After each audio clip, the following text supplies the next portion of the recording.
Well, hello everybody, and welcome to yet another edition of the Inworld Review.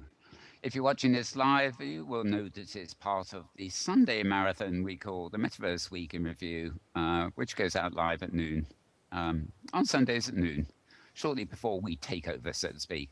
If you've been watching live, you'll have seen a nice little piece from Ray Kurzweil. The latest of Dratster Depre's World Builder series, and a couple of nice little things we stuck in there, which we thought fitted the intro, including a top of the show clip, which featured a load of people sort of socializing in Second Life who suddenly got a rather rude shock about themselves. And if you missed this, I'm not telling. Anyway, welcome to the show. We call the main show Metaverse Week in Review, but this is that time of year when it might more aptly be called the year in review. Our focus today will be wherever it takes us, but I suspect we're going to be looking back at events during the year, principally here in Second Life, where we're broadcasting from. And I suspect the same will be the case on next week's show, maybe with a slightly more open simulator and educational focus.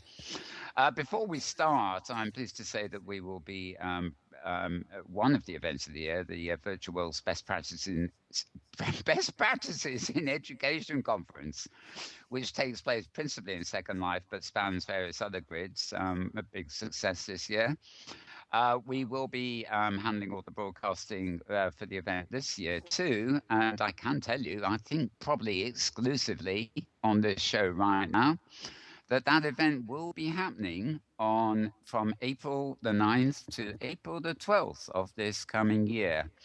And for those of you watching who are involved in the field of education, the call for proposals as part of that conference will actually open on January the 6th. And one of our guests next week will be Fallon Coronel, who's pretty much the guiding light behind all this, so he'll be telling us a lot more once they've had their final programming meeting, I believe they're calling it. So very good news there. And as part of the year gone by, I think we had a very successful Best Practices in Education conference this year too. So that's the first item on the agenda. Before we move into the greater discussion, I'm just going to quickly peruse my own Twitter feed to highlight the various links of the week that were interesting. I often wonder if it's better to live in China, because everybody knows about the Great Firewall of China, and everybody living in China knows exactly what they can and they can't do. This isn't quite the same. For example, here in the UK, we have the mammoth monstrosity that is the Great Firewall of the UK, but nobody's actually ever told us what we really can and can't do. The present government has brought in this week very complex filters to basically keep us away from that dreaded stuff called pornography. And it's done at an ISP level, rather willy-nilly. Interestingly, the result of this week's, under the disguise of Christmas, they've done a lot of censorship. And the funniest result of all is that they managed to censor their own health sites. As you can imagine, a number of health providers do actually, not just sexual health, but have cause to reference body parts, etc., that you now can't read these sites because of the government censorship. All fun and games, and not an altogether positive way of looking at the future, really. But anyway, there is a somewhat laughable side to that, as indeed we have. Tom always likes to introduce the weather reports, and I will say that the weather here has been far from normal, even for this time of year. Storms, excess of 100-mile-an-hour gales, flooding everywhere. And when the government finally woke up and decided to do a PR visit to sympathise with the victims, they didn't get quite the response they were asking for. They said, "Excuse me, where did your infrastructure go?" So even that backfired on them, which is all well and good in my opinion. But enough of that. We are here to talk about virtual worlds. These are the sort of places where you can be flooded out, and as long as you've still got electricity, fingers crossed, you can still communicate with people, can't you? So what is good about virtual worlds, one might ask? Well, looking at the links, there've been a couple of interesting links up this week. Most of them are me paddling our Christmas playlist that was playing all through the week, or the Winter Wonder Time, we called it. Um, but he says scrolling rapidly because he's gone far too far down the page here. Hypergrid Business have revealed that the top 40 grids on the Open Simulator, the Hypergrid, pass. Oh, hang on, let me put my finger in the right position here. Yes, passes 30,000 regions in total. And interesting post. I'll give you the quick link for this. That'd be it's sco.it/8f4anf. And the post is entitled Where Virtual and Real Worlds Meet. That website is called Design Indaba. Very interesting article too. And one link I have actually got up is it's Aeon magazine, AEON .co /magazine, and the post comes under a subfolder called Being Human. It will probably show up as posted this week anyway, and this is actually an intriguing article on the question is whether we can upload our brains to a computer and what will become of us when we do. Now, I hear lots of you saying, oh, the idea of uploading yourself into a computer for the afterlife, yay, wish, when, unlikely. But actually, it's a very serious article indeed. It's probably too serious for layman reading, but it does actually go into the background of possibilities there. And it's a funny thing, maybe it's an end of the year thing, but there have been quite a few similar sort of posts on this very theme during the week, in one way or another. The other news, and you can check this out. You'll have to go via my Flipit account. It's flip.it/capital L capital S small I numeral 1 small I again. And this is celebrating the metaverse, Avacon Greet 2014 with a news website and more. Avacon, of course, are the people that have really taken over organizing virtual conferences. They were part of the organization of the major Open Sim conference during the last year. Another look back coming up, I sense. And of course, previous to that, they were partial to organising the Second Life community conference. They took over that, whenever the last one happened. I think that was 2 years ago. So I gather they have plans afoot for this year. We have a new website from them, although we don't actually have any notice of those new plans as yet. But you should keep an eye on Avacon, because I'm sure they'll be doing great stuff. And very interesting this very morning, the daily, it might be the Sunday Telegraph, I'm not sure which, but it's actually a right-wing sort of newspaper in the UK, but they do have good sort of articles on technology and stuff.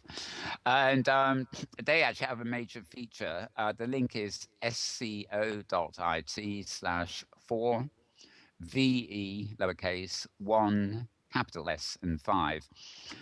I'm sure you can just go to Telegraph UK and find it too. The headline, Oculus Rift, virtual reality is no longer a joke. And this is going to be read, remember, by all the people in the UK who read traditional Sunday papers as well as online editions.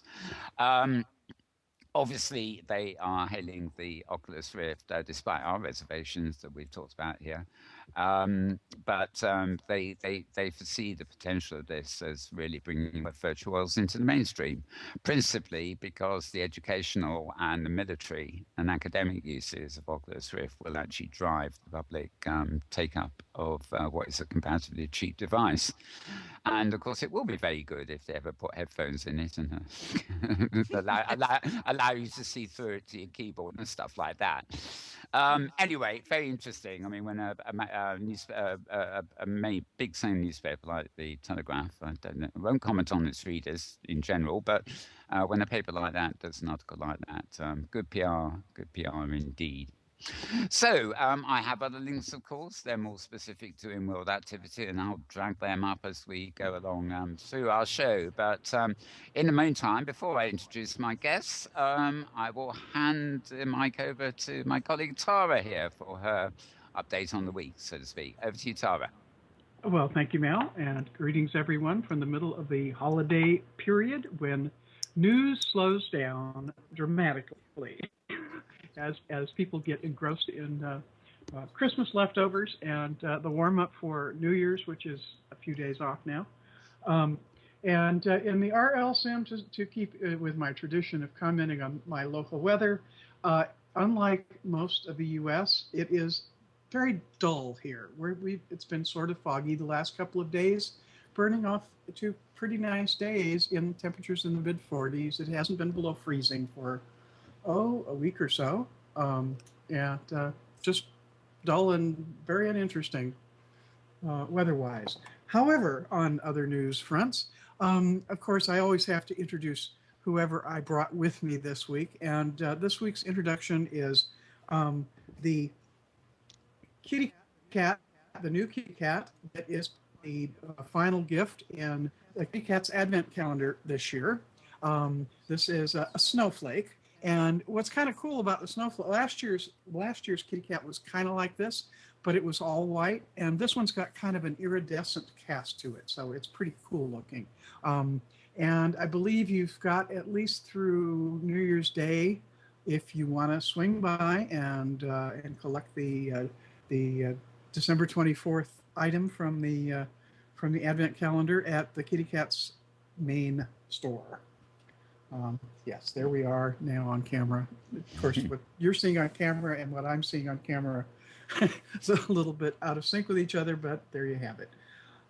Okay, just a couple of notes on Avicon and their new site. First off, Avicon has, for those of you who are in the U.S., has achieved a 501c3 status, which is the magic numbers for tax-deductible nonprofits, and they would be happy to accept donations. And this is the time of year when folks who are looking for a late year tax deduction might be interested in this. So Avicon, you can donate online. They're set up with PayPal, and so go on over and give them a little hand there. And also from their newly redone website, for those of you who might be looking for new opportunities in virtual environments for things to do, they have several positions that are open at the moment. They're looking for general volunteers. I think that's probably perennial. They are looking for an assistant finance director, a communications and social media manager, a sponsorship coordinator, and a graphic designer. So if any of those skill sets happen to be up your creek, up your alley. My God. Oh, that was a good one. If any of those happen to be up your alley, just wander over and check them out. It's the sort of thing that can be a really good opportunity to plug in on something like this. If you're newer in the job market, or you're changing jobs, or you want to change jobs, and are looking for a way to add to your skills, or to use skills that you haven't had enough. You don't feel you have had enough opportunity to do. And apropos of that, one of the articles I ran across was this week, in the ongoing saga, what is there to talk about between Christmas and New Year's, was kind of an interesting collection of ideas that some folks who were heavily involved in kind of the bleeding edge of IT and online sorts of jobs, and their thoughts on what will be the new hot IT and social or content related jobs in the coming year. So this is relevant to the Avicon positions, and the particular items included some that really kind of caught my attention. Google Plus expert. There's a good, if you're looking for a new, these are things. If you're looking for a new direction to go, here's career-wise, here's some things that could well turn out to be good opportunities. Google Plus expert, Expert storytellers. This one was really interesting to see. Consumers are an emotional bunch, and we're drawn to great brands with fantastic stories. Startups will start hiring experienced storytellers who will help propel their brands to new heights through a combination of thought leadership, social media prowess, and wordsmithing. Interesting item there. Then there's a whole bunch of things around content. Lost you, Tara. Yes, Um, indeed. There you are. Yep, she's back. Was I gone? Yes. You I were was gone. very briefly, so just carry on. Oh yeah, we seem to have a kind of an in and out because there were a couple little bits of yours. So bunch of content positions. Instagram consultant. There's a new one. Instagram wasn't on the radar a year ago, certainly. So there's a place you could perhaps develop some skills. Google Glass specialist. Now there you go. That's related. How about digital content optimization? Hey, can you figure out what that is about? Turning content into a science. Or now, here's the one that ought to grab some of you here. Augmented reality social manager. Try that one out. Using augmented reality mobile apps, how do you build community around that and get people more socializing? Okay, and another thing that Oh dear, I think. Is she with us? You're cutting in and out, Tara, is what's happening. Can I get now? Do you have a loose wire? No, I don't have a loose wire, but how about if I call in again? Yeah, if you drop out the call and then join the call, that's probably the best thing. I should explain, dear listeners, dear viewers, that we rely on Skype for our audio recordings, and Skype seems to become a bit temperamental of late, disregarding the fact that Microsoft have taken it over some time ago. It's really a flaky sort of job. They took it over some time ago, but these transitions don't happen in 2 weeks, Mal. Those are always longer. Yeah. So I have dropped in and out, and hopefully this will be better now. Okay. Is this better? You're sounding good to me. So I think we're okay. Well, let's hope it stays that way. Okay, so this was a survey done that was looking at understanding which innovations were removing complexities from people's lives and things that people appreciated or wanted that are out there. The survey was of 2,000 people in the U.S. on what innovations, regardless of cost, make their lives simpler.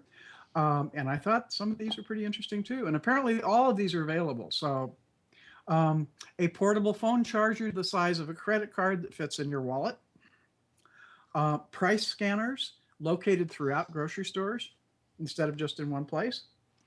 A tracker to place in luggage so that if it gets lost in transit, you can find it with your smartphone. How's that one? That would be pretty cool. If you're still hearing me, if you're one of those who travels a lot. Okay. How about a checkout system in your shopping cart that lets you scan items as you put them in your cart?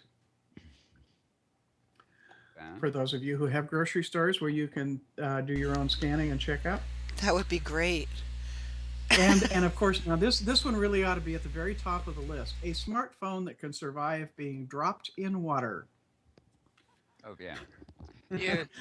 Also kicked, lost, relocated, buried. Out of Facebook in your bath, in other words. Yes. Oh well, or what happens when you manage to drop it in the sink or other body of water in your bathroom.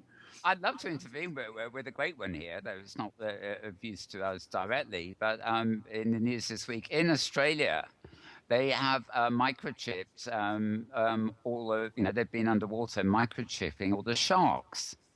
And apparently, whenever a shark comes within, 50 meters of land or something, it sends a tweet announcing its presence, and you can follow you can follow a Twitter stream. If you want to go for a dip in the water, and of course it's summer over there at the moment,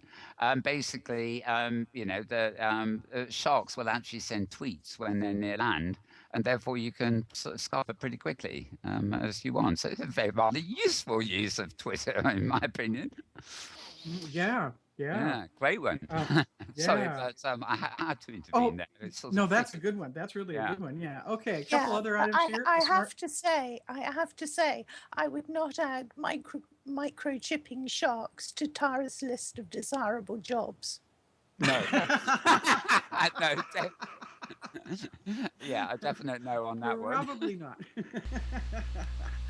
Okay, let's see. A way to consolidate all your passwords in one place. Those have been around on desktops, but apparently there are now some that you can get in your elsewhere. Of course, then you have the issue of making sure that your mobile device is suitably locked up so that somebody can't just pick up your device and get at all your passwords. Okay, a smartphone app that allows you to compare prices of items when you scan them in a store at a store. That could be useful. Now, here's one for people whose hands are always entirely too full. A car with a trunk you can open with your foot if your hands are occupied. Apparently, the Ford Escape now has this option. So you don't have to set your items on the ground just to open the trunk. Boarding passes on your smartphone. Now, that one's been around for a little while, but that definitely is a good thing for a lot of folks who travel a lot. And a smartphone app that consolidates your grocery store coupons. Of course, that means that the grocery store has to take them off your smartphone. But anyway, so there's that. Now coming up on this coming week, in warming up to New Year's Day, this is the time of year that people get carried away with New Year's resolutions, and the usual items are lose weight, exercise more, the stuff that's very much in the eat your vegetables column. However, I've been thinking about this, and I ran across an interesting item that is relevant perhaps to anyone who is concerned about maintaining their brain health over a lifespan, and especially as we get a little older. And probably most everybody has run across the bit of advice of, well, play games, do things that are active and exercise and some of that. But a little interesting bit of research here from the University of Texas at Dallas, where researchers found that staying mentally sharp requires taking on unfamiliar and challenging activities that provide broad stimulation mentally and socially. They studied over 200 adults in the age range of 60 to 90, and they broke them up into three groups. The main study group were to engage in a particular kind of activity 15 hours a week over the course of 3 months. Some were assigned to learn a new skill, such as digital photography, quilting, or both. The activities would require active engagement and tap into working memory, long-term memory, and other high-level cognitive processes. Another group was asked to listen to music and do word puzzles at home. And a third group focused on social interactions, including organized field trips and entertainment with other members of the group. After 3 months, the participants who... Wait a minute. After 3 months, what? Wait a minute. It's happening again. All three. Oh, here we are. She's back. Yeah.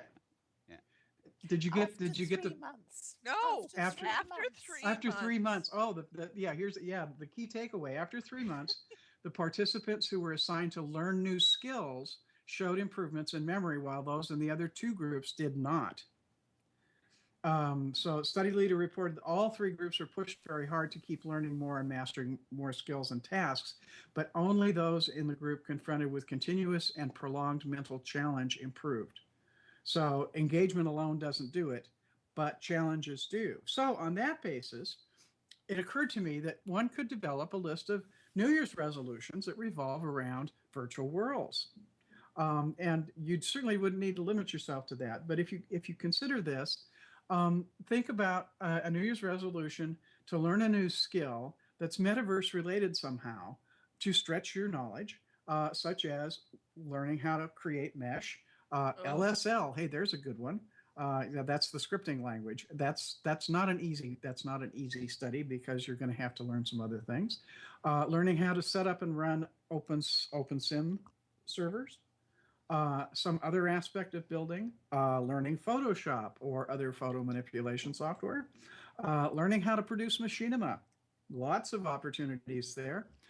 Or learning how to do virtual community building.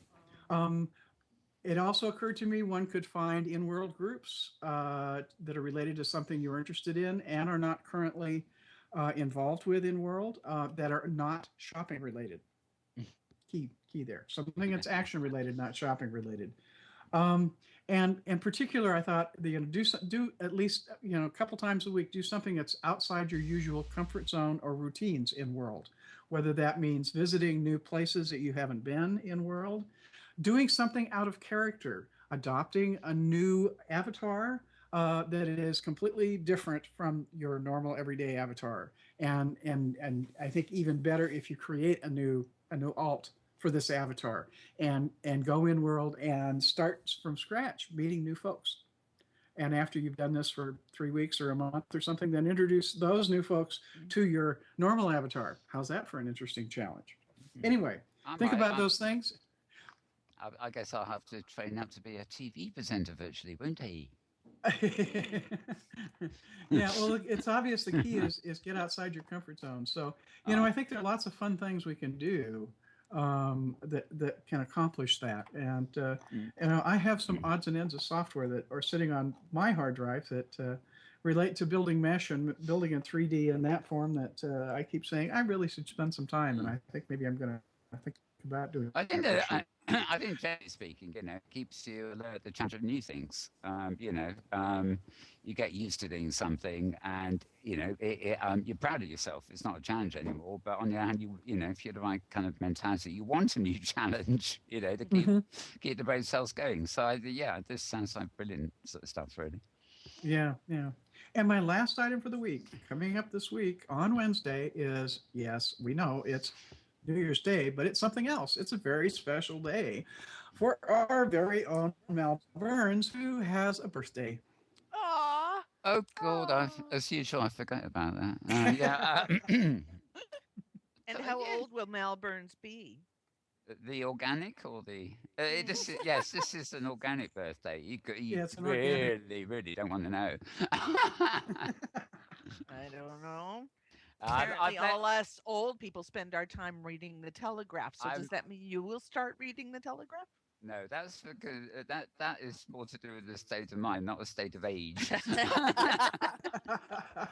Actually, the beauty of online reading is I get the interesting articles. It doesn't care to me what source they come from. I mean, I can tell from the article if there's an editorial bias I disagree with. So actually, all media is open to me. I'll read anything, as long as it isn't the kind of propaganda I disagree with, shall we say. So you won't get me reading the Telegraph for politics or even economics, really. But, if it has good science articles and things like that. So, yes, and... I might even be on walking sticks this year. Who knows? Various things are make me realise I'm not a spring chicken anymore. Put it that way. So the warranties start to expire. I think my warranty has already expired. It's just a matter of sort of how much use I can get out the old machine now. They say getting old ain't for sissies. No, I'll go with that. It's hard work. There is a certain, I find there's a certain comfort in aging. I quite like being old, but I don't like my body being old, if that makes any sense. So, anyway, enough about that. Thank you for that, Tara. Yes, I would otherwise have forgotten about it. I honestly, I knew Tara was going to. I thought she was going to announce an event on New Year's Eve or something happening in World. when she announced that, I said, "Oh God, it is, isn't it?" I don't think of it. I don't think of it. Agonizing to think of. Let's move on, everybody. Okay, I've got various Inworld little things. I'm just going to bring them into the conversation as we go, because you've heard some of the voices in the background already, but it's about time I formally introduced the guests we got with us today for our sort of what's on discussions, but also our sort of look back on the year. We are joined in the hot seat also by our wonderful camera woman, Petlove Petshop. Hello. Welcome, Pet. Thank you. Thank you very Come much. back to you in a minute. I should mention we also have sitting on our sort of baby. We don't really have an audience in here as a rule for lag and everything, but sitting in the auditorium we have Resler Steeplechase, who is also sort of going through various camera routines with us. He's not filming us right now as such, but he's practicing all possible futures. So I'd like to say hello to Rez, even though he's not going to reply.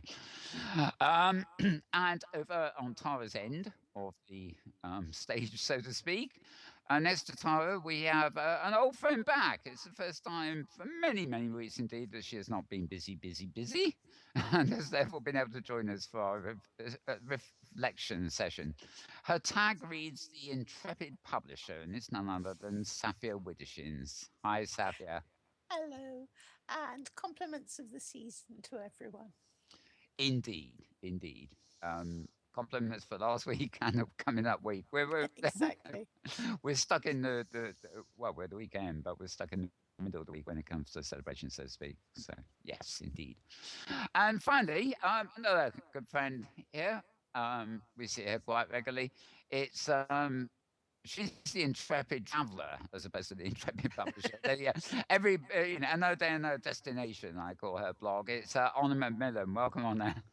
Thank you. It's a pleasure to be here. Indeed. So, obviously, we want to sort of round up various things that are going on in the year. But I also think it's nice to sort of look back on the year. The things that come to my mind initially are Relay for Life as a fundraising exercise. You tend to look back on the year and you see all sorts of things like the Fantasy Fair and sort of landmark events that really happen every year in Second Life. And the underlying theme of all this is that there have been events that raise money for Relay for Life, as indeed did the Christmas Expo literally just a couple of weeks ago. As I mentioned at the top of the show, probably because it's a major operation for us, things like Virtual World's Best Practices in Education was a very formidable event. It's involved various different virtual worlds as well as being centered on Second Life, and almost too much was going on to cover.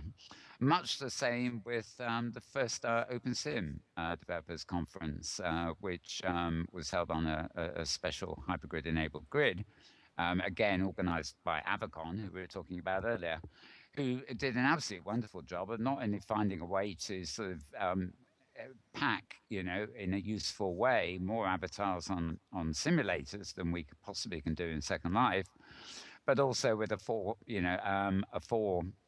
sim complex powered by Intel.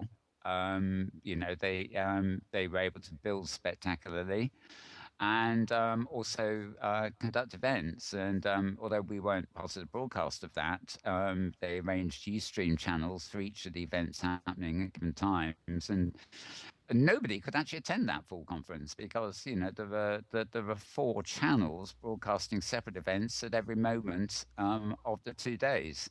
So, having a television record has been all important, but it was a very well attended and generally considered to be a very, very successful conference indeed. So got on Avacon and their colleagues, the others involved, and we hopefully will see more of that. There was, of course, the Real Life for Life Telethon weekend. How can we miss that? And as happens every year, Second Life had a birthday week or two. And this year, of course, it has been Second Life's 10th anniversary. So we're on a kind of round number there. And that was great too. And there's probably a million things I've forgotten, but I'd like to actually go to all my guests in turn, really, and give them a bit of time to muse on what the best things of the year have been in World and out, if they want, for them. So let's start with Saffia. Well, you're so busy. You've got the long catalogue, haven't you? Well, yes, the year started with 1 billion rising which was the big event that we got involved, Prim Perfect, and then lots of our friends got involved with to raise awareness of violence against women, which was a 24-hour event on February the 14th. We pulled that together in about a month last year, and I was really pleased. It was quite a simple event. It was just 24 hours of information and dancing and music and celebration of women. And it was great fun to do. It's great fun to be part of. And it had awesome music and awesome art and a really fun video, which Pet shot and has had huge viewership. Pet, how many people have seen that video now? I'm pretty sure it's over 8,000 now. That's Wow. pretty big for us. That's wonderful. That's wonderful for a second. Yeah, for those watching on the channel live, we put these links in chat. And Daniel Voyager, by the way, is in the channel chat room with us, and he's had several posts. I don't know why he's posted. He had one today, which is snapshots of his adventures over the year, but he's actually had quite a few sort of end of year posts recently at Daniel Voyager WordPress.com. I think I'll check later. Brilliant. Daniel is always worth keeping an eye on. He was up for one of the Avi for News Source of the Year, which I thought was very well deserved. He keeps his finger very much on the pulse. Indeed, yeah. Good job, Daniel, and a belated happy birthday. We actually said happy birthday to you last week, believe it or not, but we'll wish you a happy birthday again. We're wishing everybody happy everything at the moment, so why not? Anyway, Saffia. Yeah. Well, as soon as that was over, then I guess the next big event was the launch of Relay for Life and Fashion for Life. And of course, I remember, Mel, you had Frolic Mills on the show who talked about that. Yeah, that was great. Actually, of course, one of the... well, it's not sad because it's all going ahead as normal, but one of the other interesting things is that the Miss Virtual World a week or two ago, Frolic announced he's stepping down from Bottle and handing the reins over to somebody else, but I'm sure he'll still be around, and he has been an amazing organizer of various things, including that one. Yeah.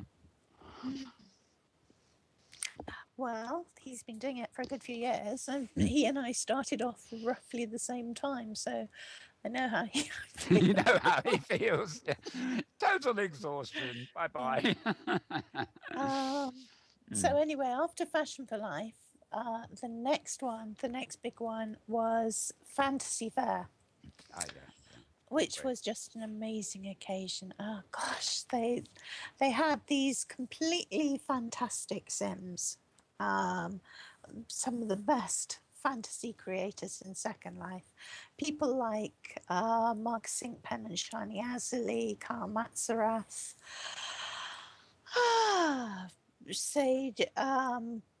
Sage Lotus, Rin Veerwood, Alicia Ember. Oh God, Alicia Ember's lanterns hanging from the cliffs. The glass lanterns were just so stunning.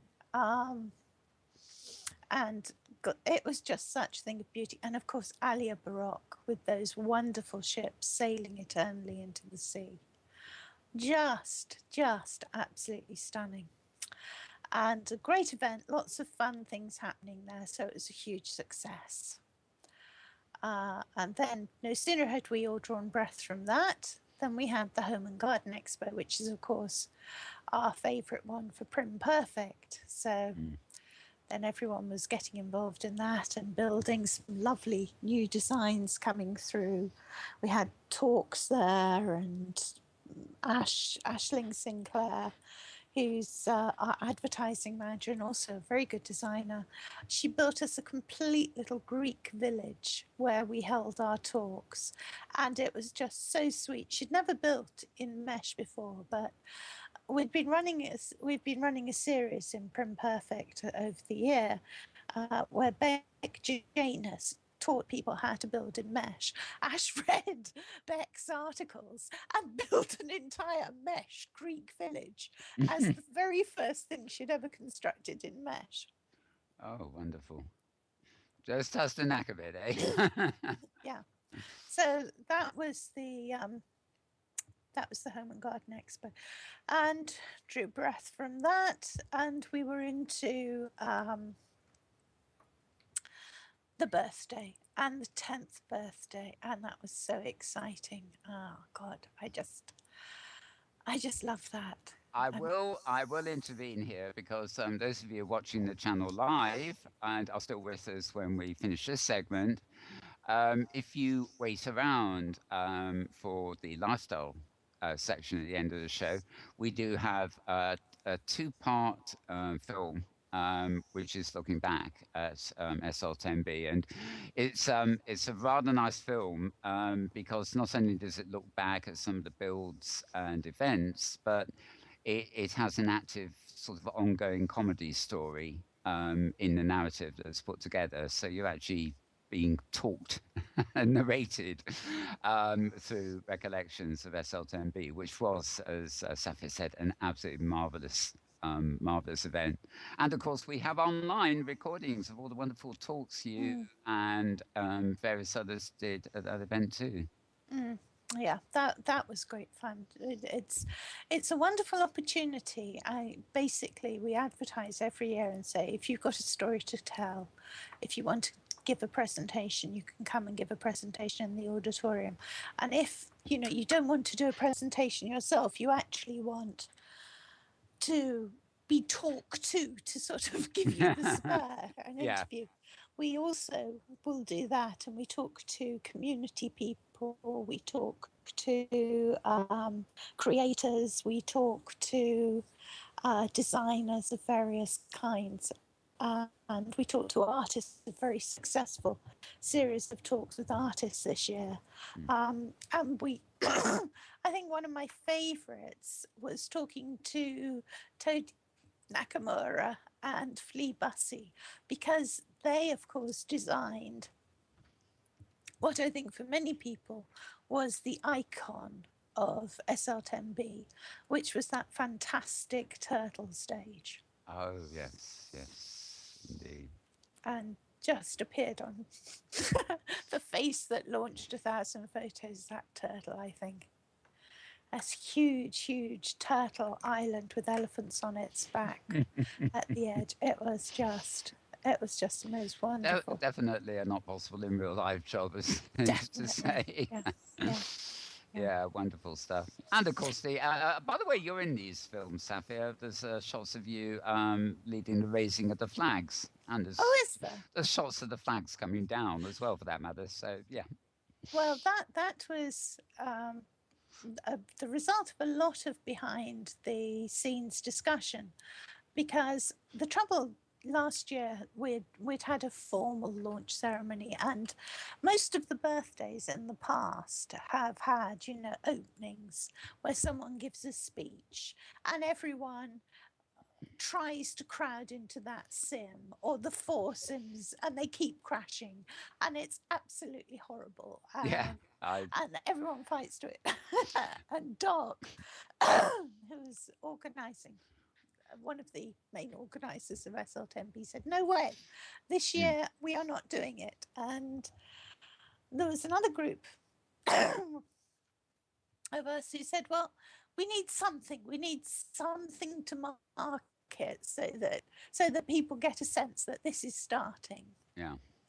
And so I was thinking of the Olympics and how inspiring it was, when we had the Olympics in 2012 and we watched the flag going up and the brazier being lit.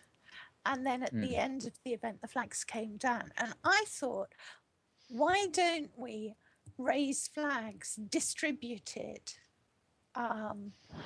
Because that is just like such a symbol of something starting and then of something finishing. And I talked to Tera Volatant, who is a wonderful scripter, and he worked out a system whereby he hoped that he would be able to remotely control the flags in I think it was 10 different locations. So they would all go up at the same time and all come down at the same time. And obviously, you know, with Second Life, you have crashes and lags and everything. But actually, they pretty much did it. There were a couple that got stuck and he had to run around and kind of push. But most of them won't happen. I thought it was. I would say it would be so nice if you could actually, if Lyndon was more involved in these things and could somehow let off a blast of trumpets that came on whether you wanted it or not on the grid at the exact moment, you know. Yeah. But no, it's a great way to do it. You know, it spreads, it distributing the announcements, so to speak, over a wide range. It gave a chance for everyone who wanted to be part of it to be part of it. And that was an important thing. And it didn't break the birthday sims in the process of doing that. So yeah, I was very pleased about that. By the way, I have a memory of this year, but that will affect my presence next year. That is that I would no doubt have a build at the 11th birthday. But for those of you who watch this show regularly, you will know that way back when this year, Crap Mariner and Will Burns volunteered to do my build for me. I remember that. You have to hold their feet in the fire for that. It is. I have not forgotten this offer, and when the time comes, I would remind Will and Crap if they're watching that I will be taking them up on their offer. I think that's a great idea. I promise to do so, and it's gonna happen. Believe me. And they're doing it for free as well, just in case they've forgotten that. Anyway, let's just have a quick break here. Honor and Petlove. I mean, SL10B was a big part of the year. If you got any memories of that to add in before we continue Saffia's timeline, so to speak? Many. Sure. Too many. It was great. It was great. That's all I can say. It was just, it was a real treat to walk around, zoom around, and check everything out. And so much talent. It was wonderful. An honor. I know you did all kinds of stuff there.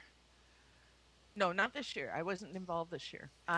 But to me, the big community events are the highlight of what happens in Second Life. The idea that, I mean, we have Second Life is a conglomeration of tiny little communities all over the place, and events like SL10B are a chance for the mega community to come together and to represent itself. And to me, it's something nobody should miss, and certainly working on it is an experience everybody should try and do. Is that the only community event? It was a fabulous job. I'm sorry. It's one of the big ones. I mean, people will try and tell me that Relay for Life is one, but it's still to me it's different, and it's different for two reasons. One is that it's a 7-day period. It doesn't go the whole year. But also Relay for Life will wind up involving almost everybody on the grid, but it does it through sequential events, and it does it through big ones and small ones, and it's wonderful and it's exciting. But something like SL10B pulls everybody together at the same time, and that's what I enjoy about it. I love it. I mean, carry on, Saffia. Yeah. I was going to say, even this year at Relay for Life, I met people who had actually formed a team and fundraised for Relay for Life, who were there at the weekend and yet had no idea that the weekend existed. They'd known about the little events and the events, some of the other kind of fundraising events along the way, but they had no idea how the weekend worked with the campsites and everything, and they were just bowled over by it. They loved it, of course, but I thought it was really interesting that some people who are that involved that they've actually got a team and are raising funds. Just didn't know about the weekend. Very much. I think it's an issue we've addressed from time to time. Actually, is the vastness of Second Life and how there's no central communication system now. So you have a lot of tribes who hear about things and do their things, but are often oblivious to somebody doing a complimentary thing right next door. That's right. It's something that some enterprising person could probably usefully address. But as you say, very heartening. Some people come up and say, "Oh, I brought, we've come along to do this," and "Oh, what do you mean we're part of this bigger thing?" Great. Well, what I love is that at the birthday every year, I discover something completely new, a completely new community world. And this year it was dressage. I had no idea about dressage in Second Life. And the fact that there are dressage competitions, that there are people whose avatars are horses and people whose avatars are riders, and they do the most amazing things, working together in partnership and competing, following dressage stuff.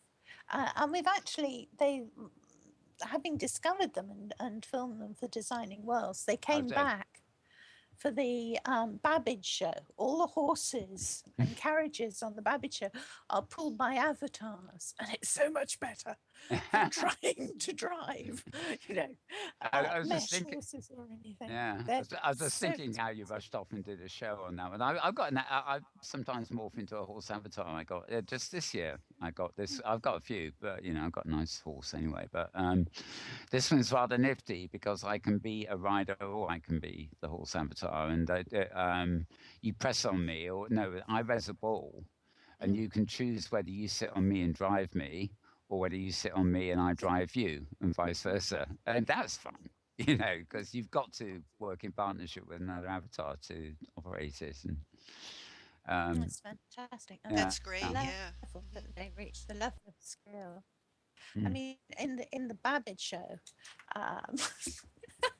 if you watch the Babbage Christmas show, Biggins is driving. It's one of our Babbage Christmas shows with Biggins in. what went and wrong? He's driving a carriage. Sorry. Well, it's the title was Dr. Jekyll and Mr. Merlin. And you really Yes. got to watch it because it's very funny. Yeah. And we had the carriage, and the carriage goes across the bridge and then has to turn around and head back the same way. And I think we would have been filming it for days and days if we'd been trying to use mesh horses. But these intelligent avatar horses, they just turned in perfect sequence and turned on a sixpence. I didn't know avatars could move so fluently together without the aid of resync. It was just incredible. Yeah. It's like the line dance technology comes to horses, but not quite. Yeah. Yeah, it felt like that. That was wonderful. Yeah. So what happened next? What happened next after the birthday expo, which we're talking mid-year, aren't we? Now we're about mid-year. Sorry, after the birthday. After the birthday, yeah. After the birthday, I think the next thing was Virtual Worlds Best Practice, or did that come after Relay? Oh, very good point. I think that was just after Relay. I remember we had to get them to adjust their date last year because I sent an IM to Fel and say, "Do you realise that the dates you've just given me collide with this Saturn topper?" So, after a bit of rushing around, they delayed it 2 weeks or something. I think it was after I think it was 10 days after the telethon weekend, as I often refer to it as, yeah. It was relay. It was relay weekend, but we also did telethon, of course. Yeah, and that was, as ever, that was an amazing experience, and and just wonderful. This year, of course, they gave us a whole sim to play with, and Beck Janus built a wonderful Escher build, which was quite extraordinary. And then we had a completely beautiful, exotic studio to broadcast from. For people listening, watching, listening, or both, possibly at home, I should mention that what I keep referring to telethon is basically an event we do as part of broadcasting the Relay for Life big weekend every year. But when I say we do it, it's actually the one time of the year when both the company I run and Metaverse TV and Print Perfect Productions and a whole load of freelancers and the Snail Race people and what's left of Treat TV all come together basically and work as one big team, which makes it a very special event for us doing that kind of thing too, because as well as broadcasting, you know, the relay event as a telethon, we're actually able to keep it all going by having this mass of people involved, which is no mean achievement, but it's also it's really nice because we get to know each other and we're dealing, you know, we're working hand in hand with what some people might say are competitors, and, you know, we're just all pulled together for it. And that in itself is very satisfying. It is.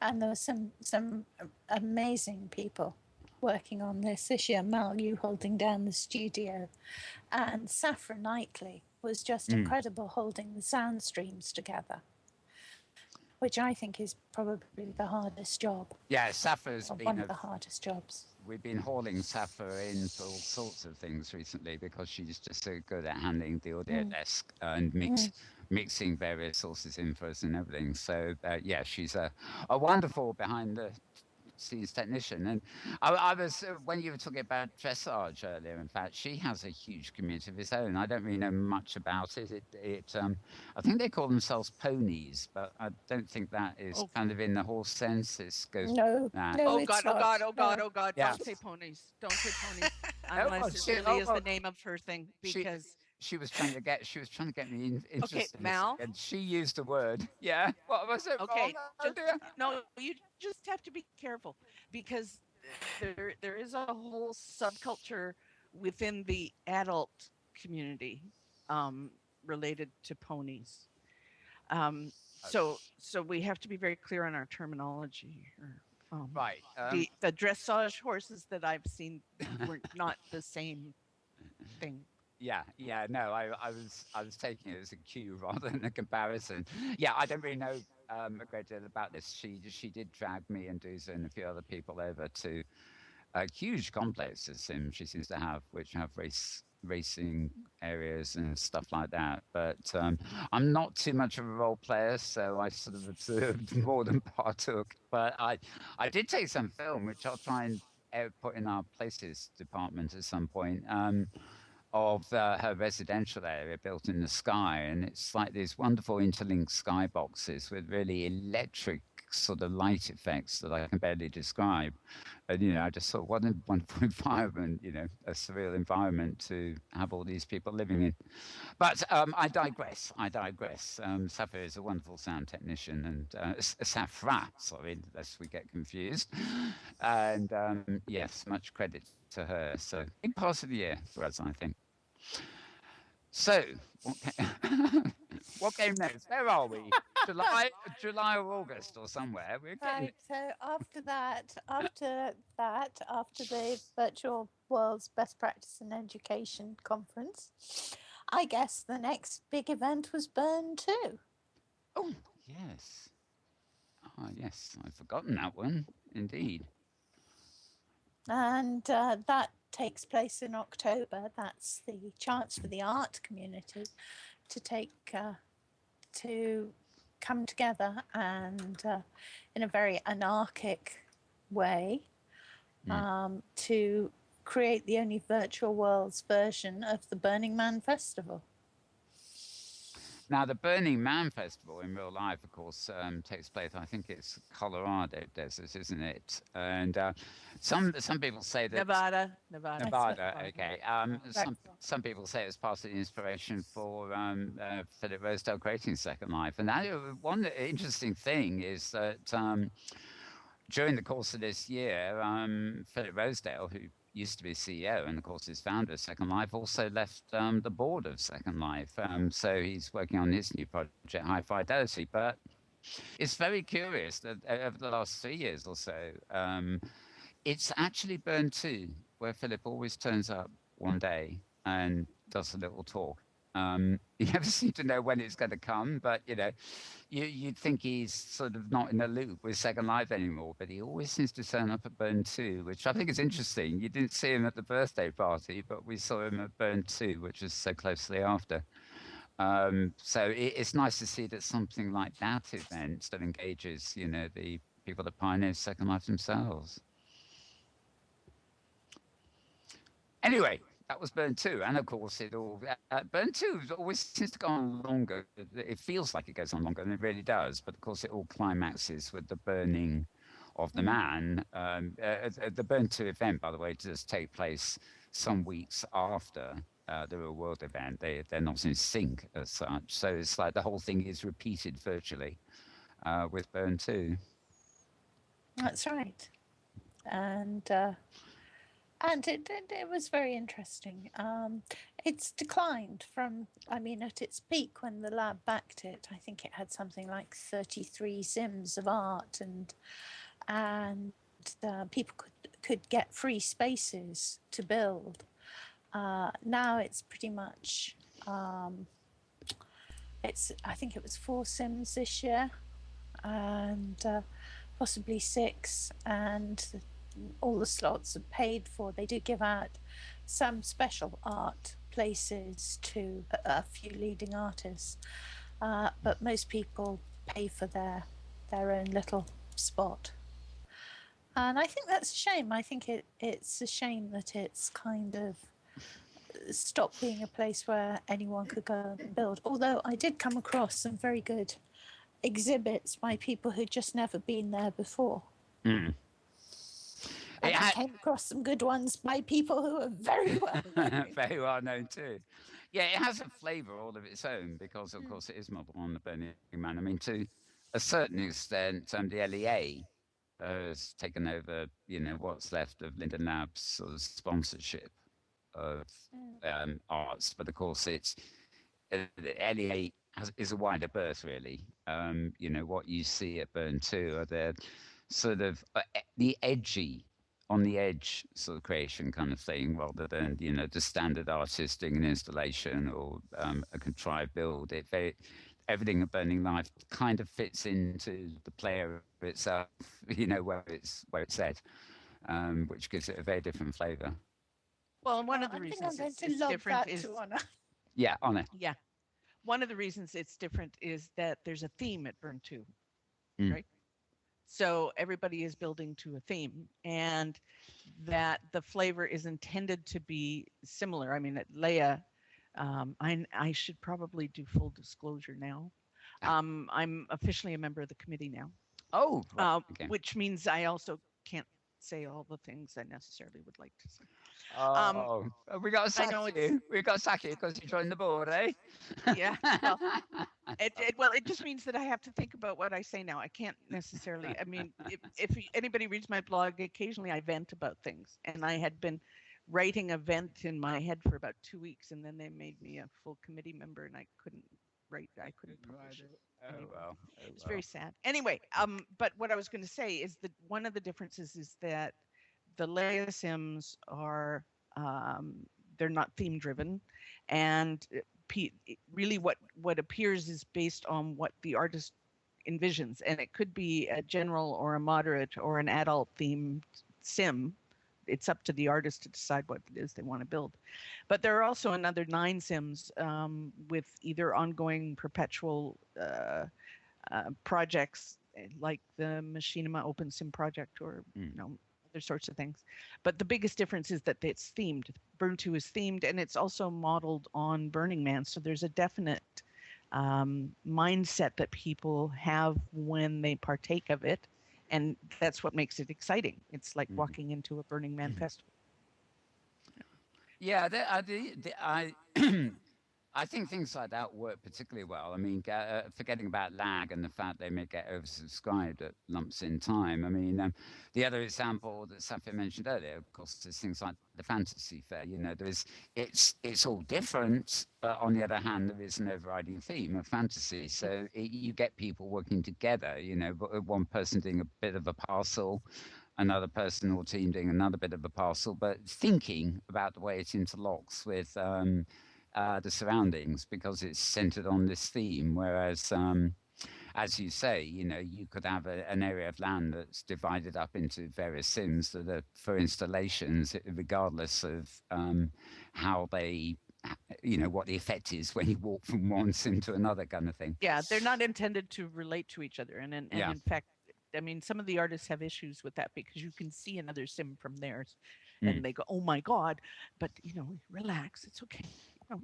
people can deal with this. It's all right. Build a big wall around your installation to hide it. Yeah.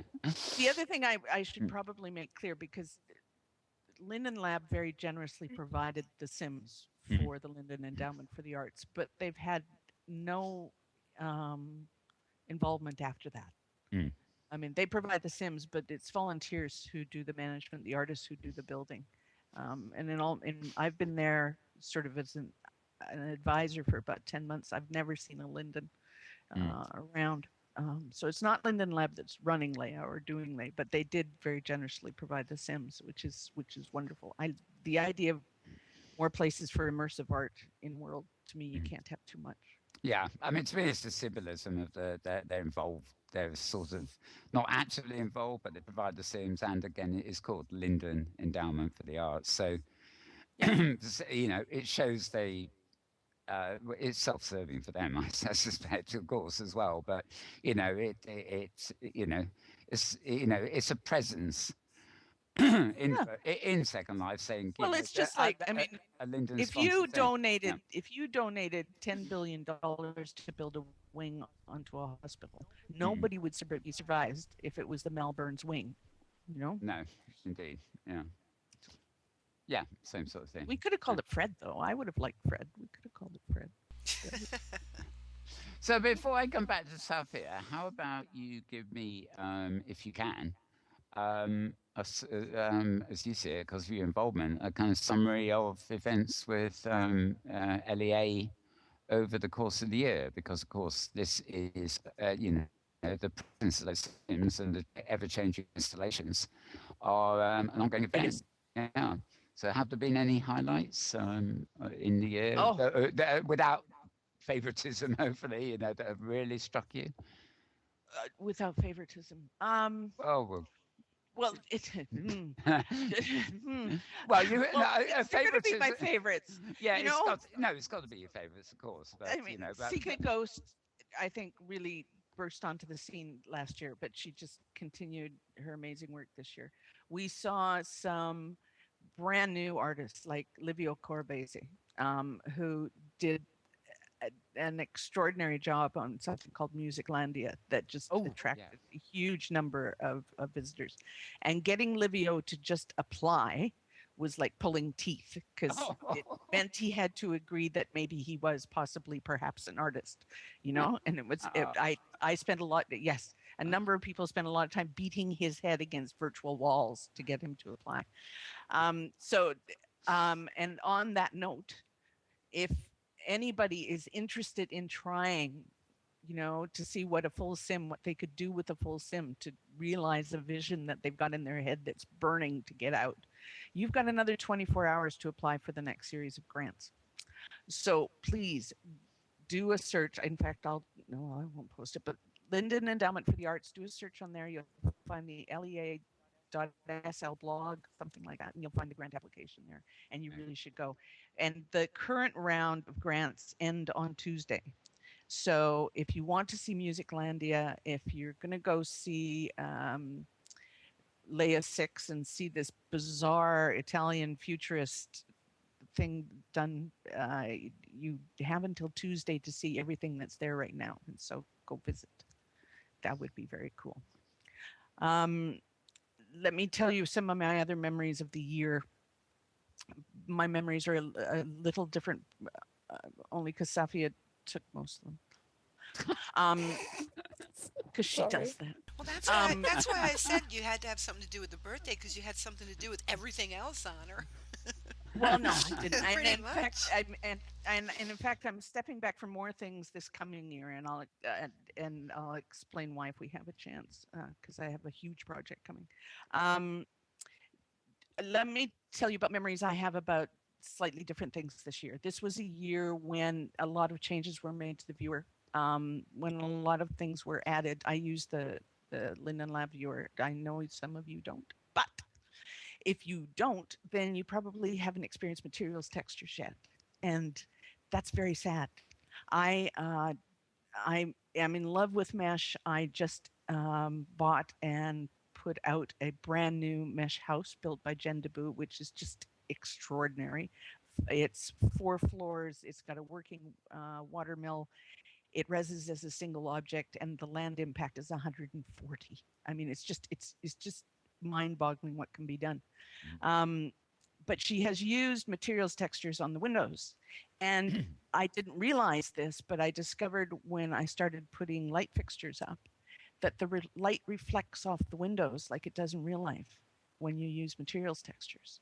So if someday all of you not using the Linden Lab viewer finally get to see materials textures, you're going to see some amazing effects. Project Interesting is fabulous if you're like me and you keep running around to different sims and you need to wait for things to download and to res. Project Interesting is brilliant. One of the things that Mal touched on a little while ago, and as a personal hot button, so I'm going to take advantage of this opportunity to respond to it. It came up a number of times during the year, and Mal just said that there needed to be a central way to communicate with everybody. And frankly, I think that's impossible. But more importantly, I think I saw whining here and there in various social media sites during the course of the year when things would happen, like the lab would announce, I think they did this about a month ago, the lab announced on a Wednesday afternoon that on Thursday they were going to be doing maintenance. And so, you know, people might not be able to log in, et cetera. It had to be taken care of. They announced it on their blog. They announced it on Twitter. Their official account announced it on Plurk. And inevitably, during the course of the downtime, somebody came on to all the social media sites and whined because nobody had found her and told her that this was going to happen. Yeah. And my personal recommendation to each and every one of the people watching, listening, or anything is to grow up, gain some, independence, and actually go look for information. If information is going to be important to you, find out where it's normally posted and actually go look, because nobody's going to be able to chase a million people around the grid, making sure that some tiny little piece of information they should have is theirs. You have to go find it, take responsibility for it.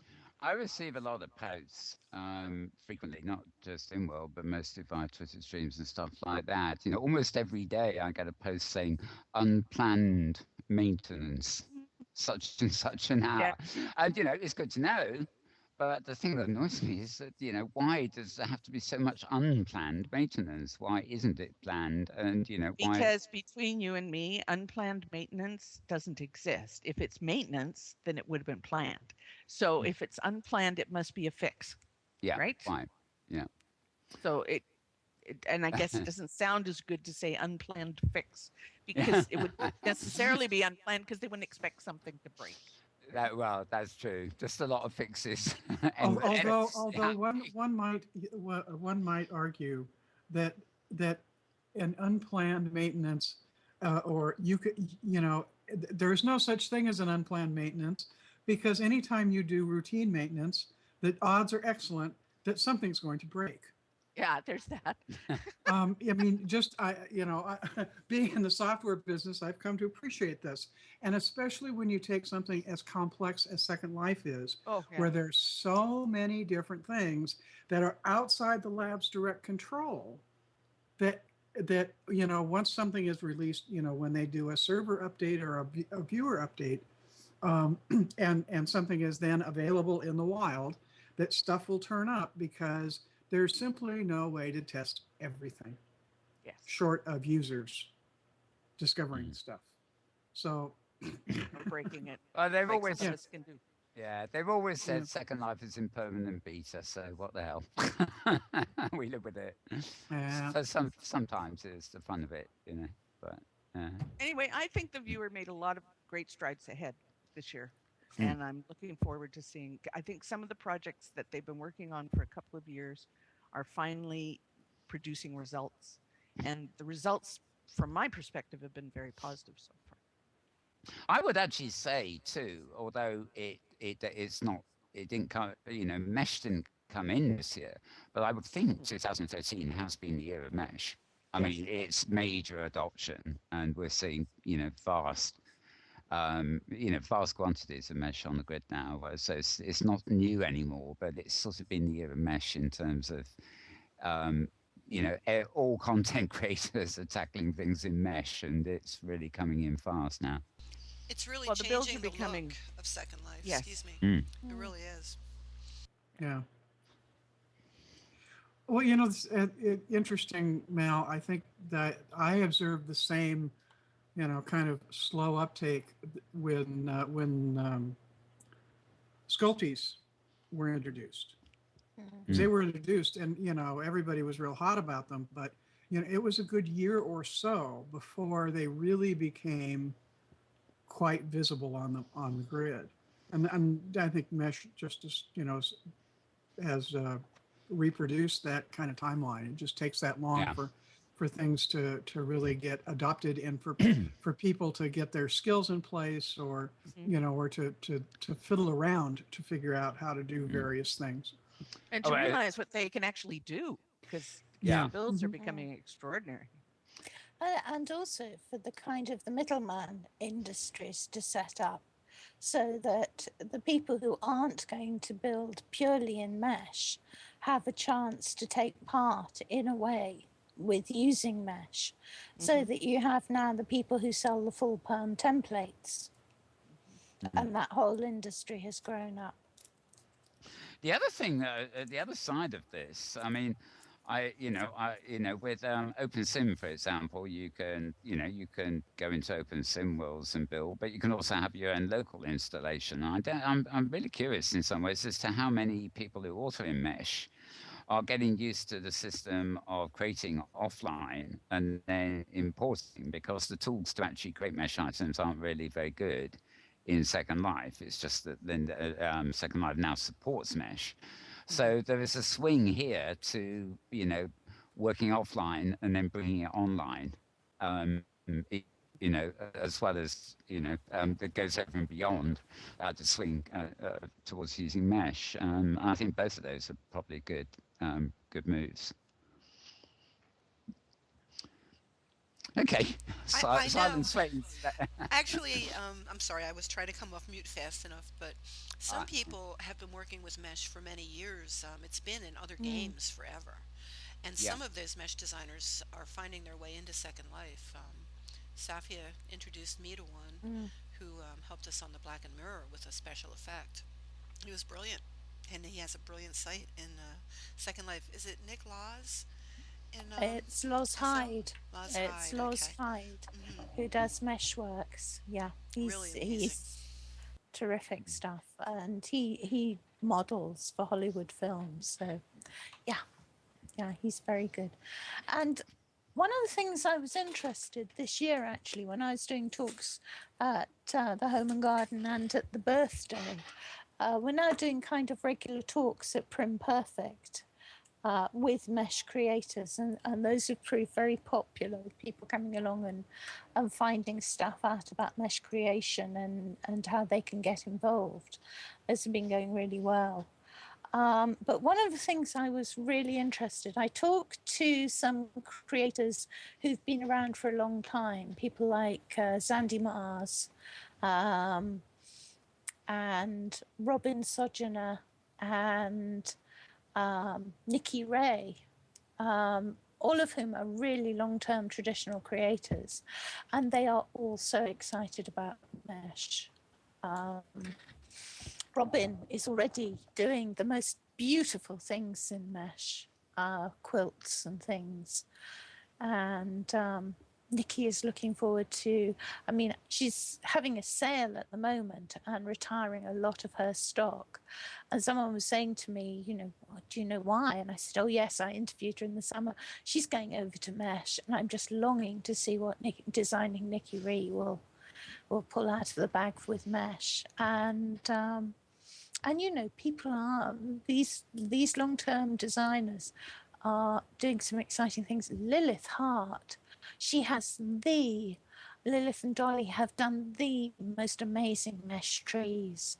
My bolt hole in Caledon is now in the middle of an oak forest of Hart Garden Centre trees. You really ought to go over and have a look. They are just extraordinary. Oh, actually, talking of which, of course, Tara has a new home of sorts, which is woodland, don't you, Tara, this year? No, yeah. Well, I'm part of.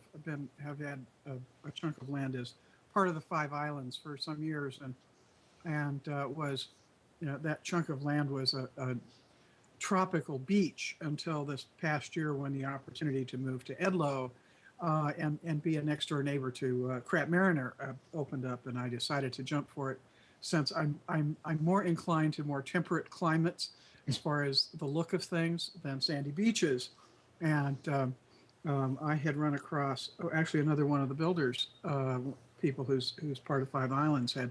Now I'm spacing on the name of the creator, but there's some fabulous things being done with whole groves and paths and things of trees and ground and everything, with far fewer prims than one could ever dream would be possible by virtue of mesh.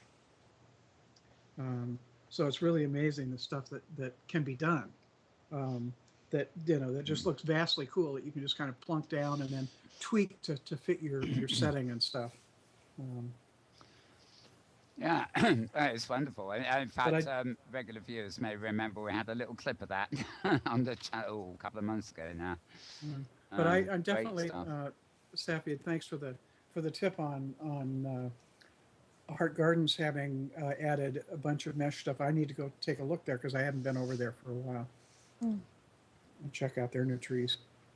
Well, Chris Lehman is also doing some fantastic stuff at Botanical as well. I mean, the mesh plants now are just incredible. But if you want a really cool wood, the Hart's oak forest is just extraordinary. Yeah, definitely. I'll check that out.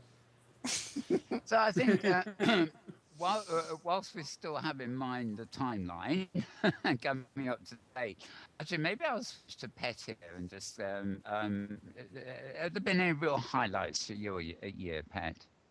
Yes. The Blackened Mirror has been brilliant. The second season is going to blow everybody's socks away. And if they knew how wonderfully it was put together this season, it would blow the rest of their clothes off too, but they'll never know. That's just for the staff to know.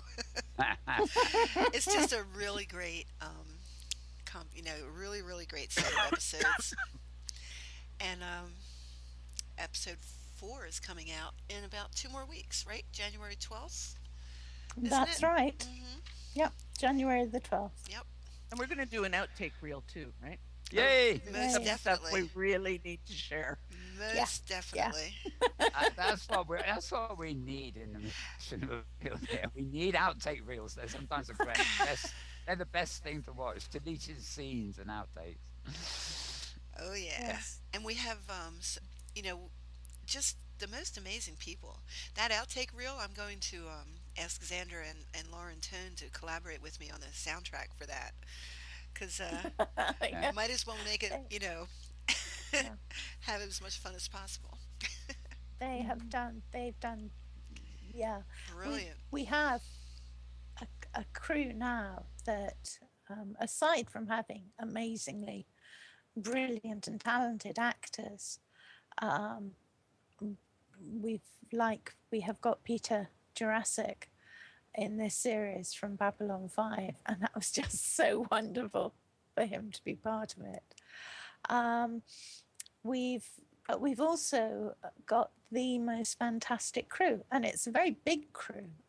There's kind of a pre-production phase, the production phase, and the post-production phase, and at all levels, they're really, really brilliant people who do the most fantastic things.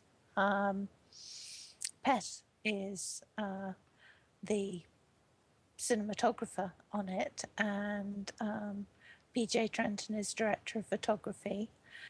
We've had a couple of other people filming as well, but they've done the bulk of it, and just fantastic stuff. Don't leave yourself out. Don't leave yourself out, Saf. Director, I'm just the glue. director, Just the glue. organizer. Amazing. But Honor has rustled extras for us, and the extras have been brilliant because they haven't really gossiped about what they've been called upon to do, and they have been called upon to do some pretty extraordinary things. Sometimes entirely without their own volition. Yes. Just, because Tara Volatant, who is this mad scientist of a scripter, has a very strange mind. Thank you very much. But no, the extras have worked very professionally, and they've all been threatened with very dire consequences if they, spill the beans. So they've been good. They have been very good. Good job putting the fear of an asylum into their minds. We've still got a very scary asylum out there. And let's also make a point of the fact that no animal avatars, including any orange cats, have been harmed. In the making of this production. Yeah. See? Not even the spider. That's right. The spider wasn't harmed. Now there's Neither was an the outtake. lizard. In fact, I have an outtake with Mr. Biggins and that lizard that I'm not sure is really suitable for primetime TV.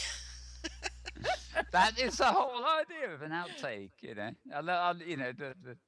look at DVDs of TV series and you see the deleted scenes and stuff, and you know why they didn't put them in the movie, in the TV. Sure, yeah. But no harm putting them on the DVD.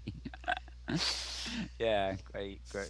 It sounds, I have to say, Black Mirror. I mean, I just see it as the end user, apart from the certain few line activity now and again. But it's great to see it as an end user, but it just sounds like all of you, because of course all three of you here coincidentally were involved on that project, and it just sounds like you had an amazing amount of fun as well, making it as well as the end product we see. There's a lot of really insane people involved. I was going to say brilliant. I was going to use the word brilliant.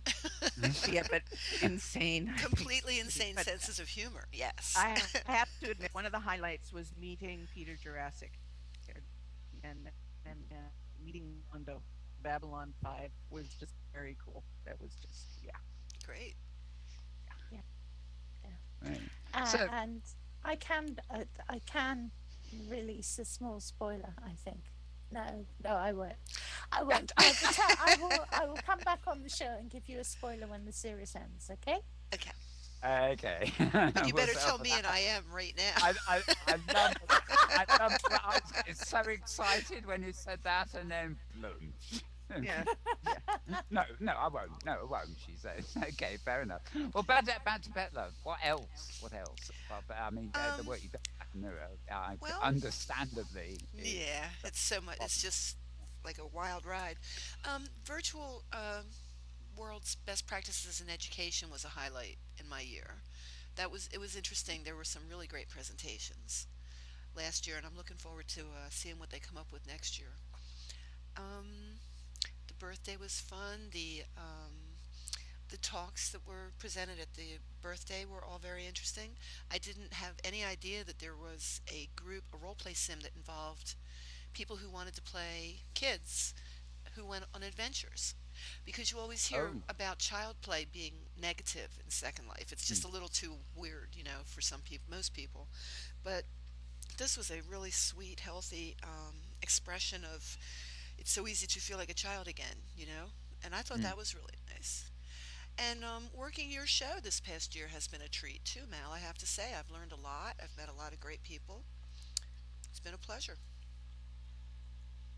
Well, thank you. Hmm. We do try, Hmm. and I'm so glad you're enjoying yourself and don't consider yourself to be enslaved.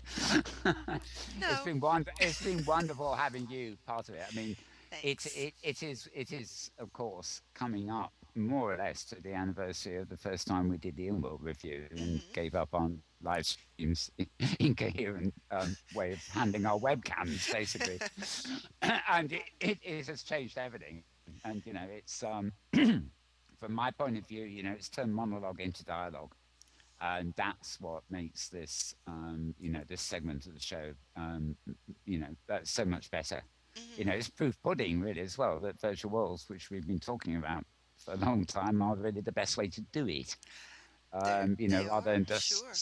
switch from one camera to another and not really have a conversation, just take it in turns to have a rant or Hmm. something. So, you're going to do this and turning up duly every Sunday at noon. It's made such a difference. So, it's a bit for me Well, too. It's a we have to thank wonderful. Emo too because he filled in a few times. Emo Way, right? Oh yes, indeed. Yes, He many has helped thanks the to show Emma. too. Hmm. Yeah. Yeah, we need to thank Howdy for one show too, and Hmm.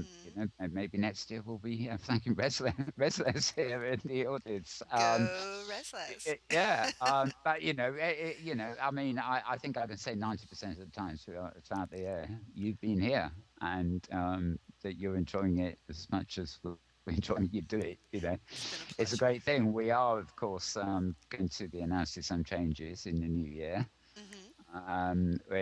Some of them may involve pre-recording what comes out live on Sundays and going live on another day, or it may involve using different cameras. We didn't make our mind up, but those Hmm. changes will be announced in the new year. We're not going to announce them now. I'm going to do a Saffia and say, oh well, no, it won't. Mostly Saffia because I always don't. knows what she's doing. What are you talking about? Yeah, well, my problem is I actually don't know quite what the changes will be. That's all I'm. Yeah, Yeah, stay Yeah. tuned. Yeah. stay tuned, and my brain may catch up with my plans. If you see what I mean. I'm sure you'll come up with something brilliant. You'll make it work. But it's yeah, I'm so glad you've enjoyed doing this because we certainly enjoyed having you, and you'll be here for a few weeks yet, I think. Right, I'm going Actually, no, Mal. But we'll talk about that later. okay. Okay. We will still get to you one way or another. Don't worry, folks. I think there's nothing serious happening. I might do a frolic. Who knows? No. I might go frolicking, but I won't do a frolic. There you go. Right, let's get back to Saffia's timeline. Where were we at? We're at, probably nearing the end of the year now. We've got We are. best practices out the way. That's right. Yes.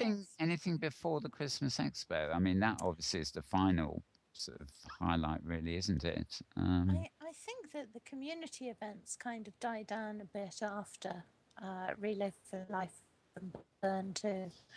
And then the last big thing of the year is, of course, the Christmas Expo. And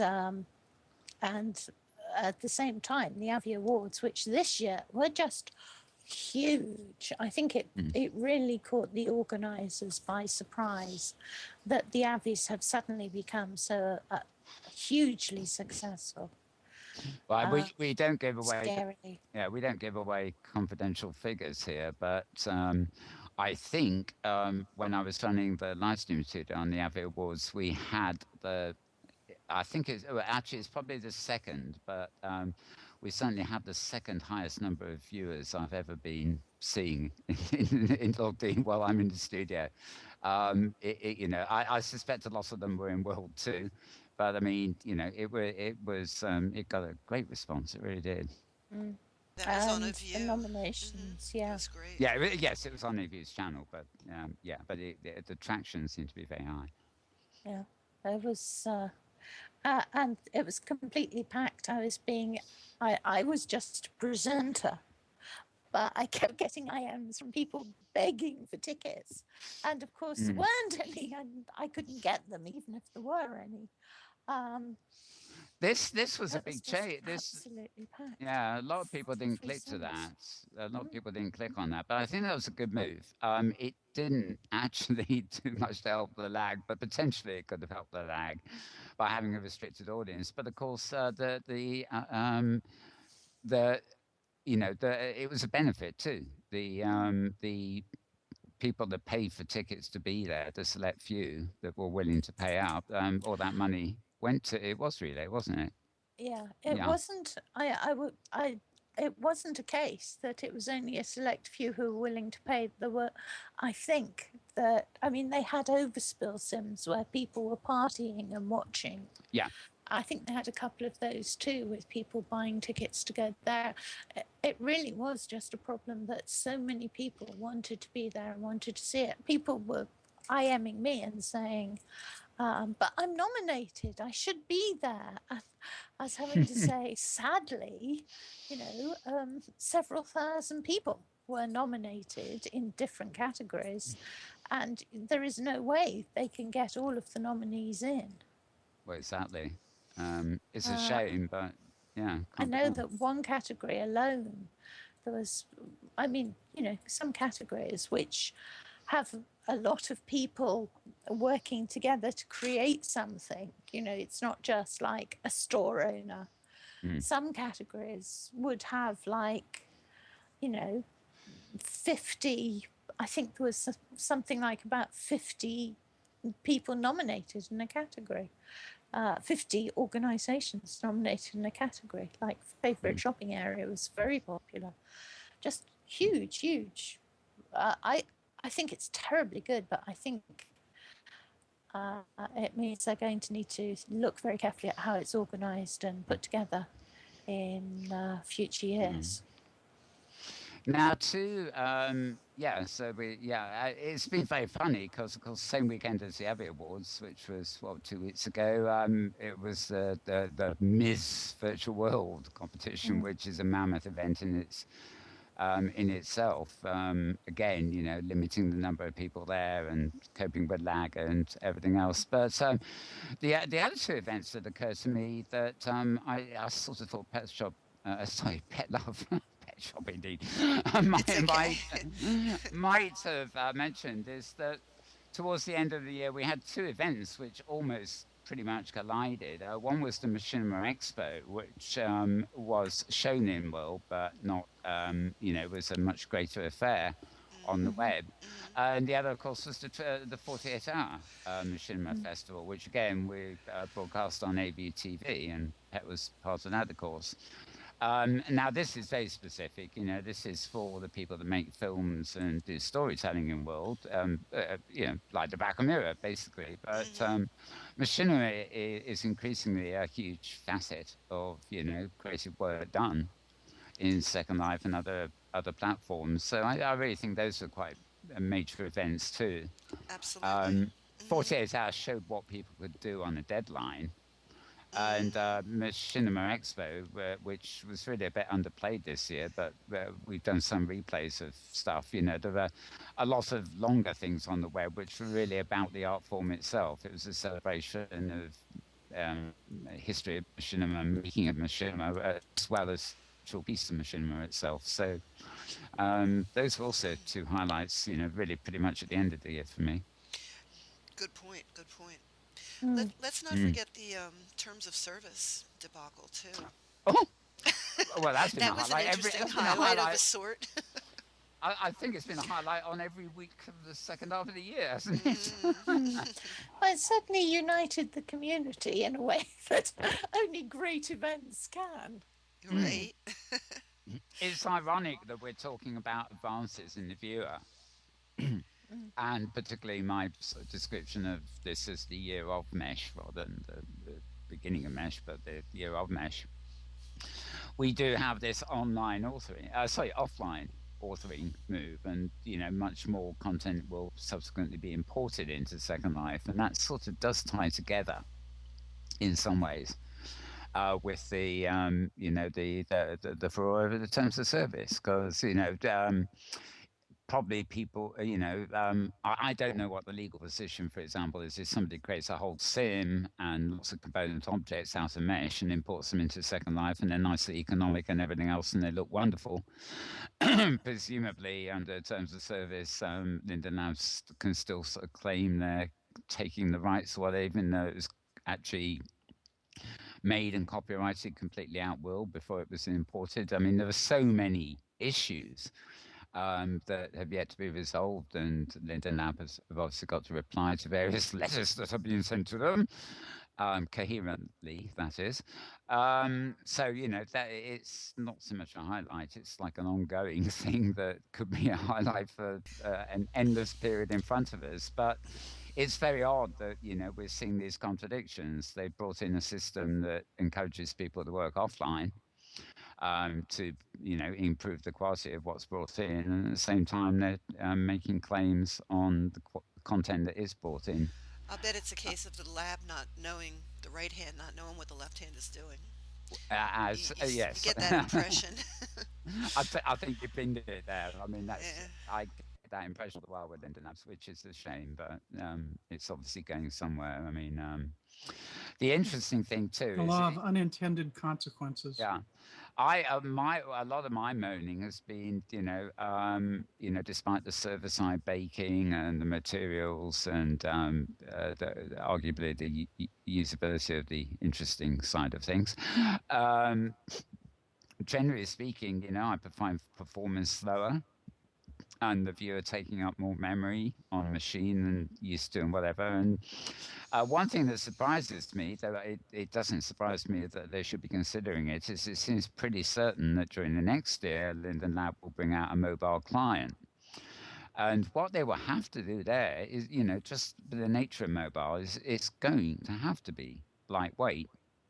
And I would really hope they do something with the desktop client that is like an intermediary that can be lightweight, and not be such a drain on systems. Maybe there'll be a light version and a pro version or something. But, it seems to me that they haven't been addressing the lightweightedness of the viewer. They're doing lots of magical things that improve the quality of the visuals and the performance and the interaction between the visuals and performance.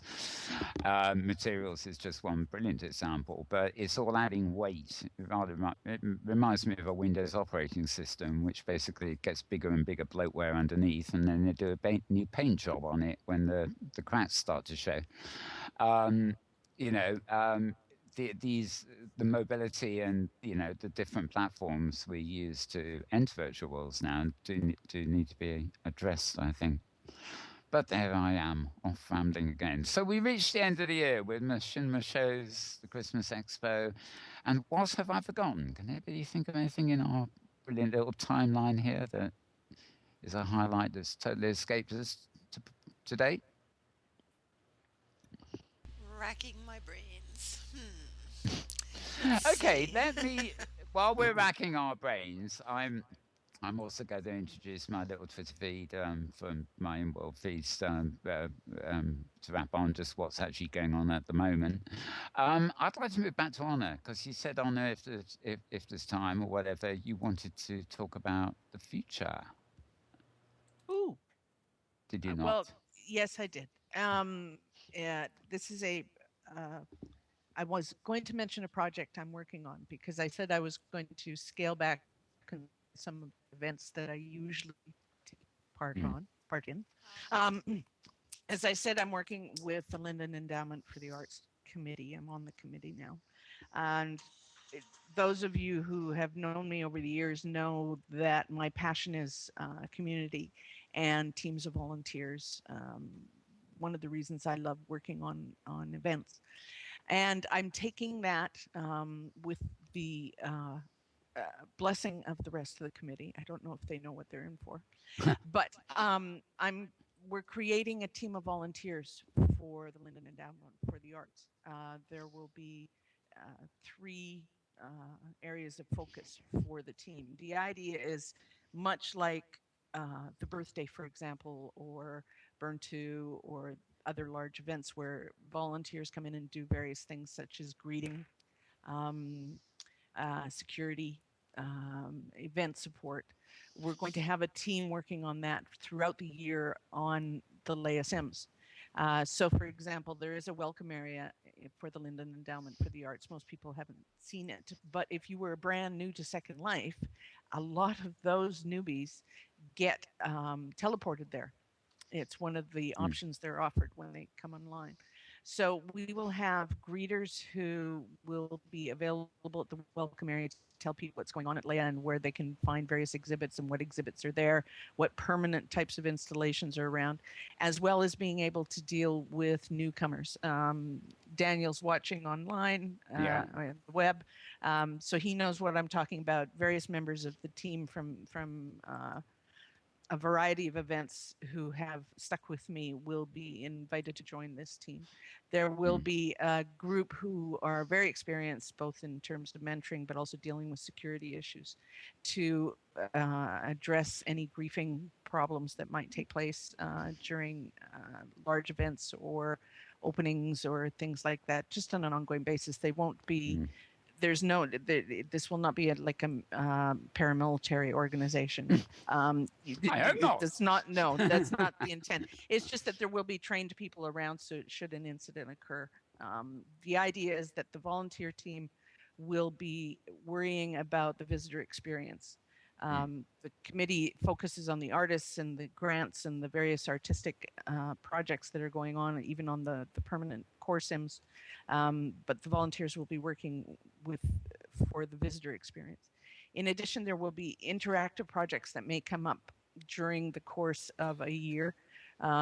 Both openings, for example, on various grant sims, but also maybe a photo contest project that we'd work with another team on, or something like the old Avatar games, things like that, where volunteers would be supporting and working with contestants and working with participants.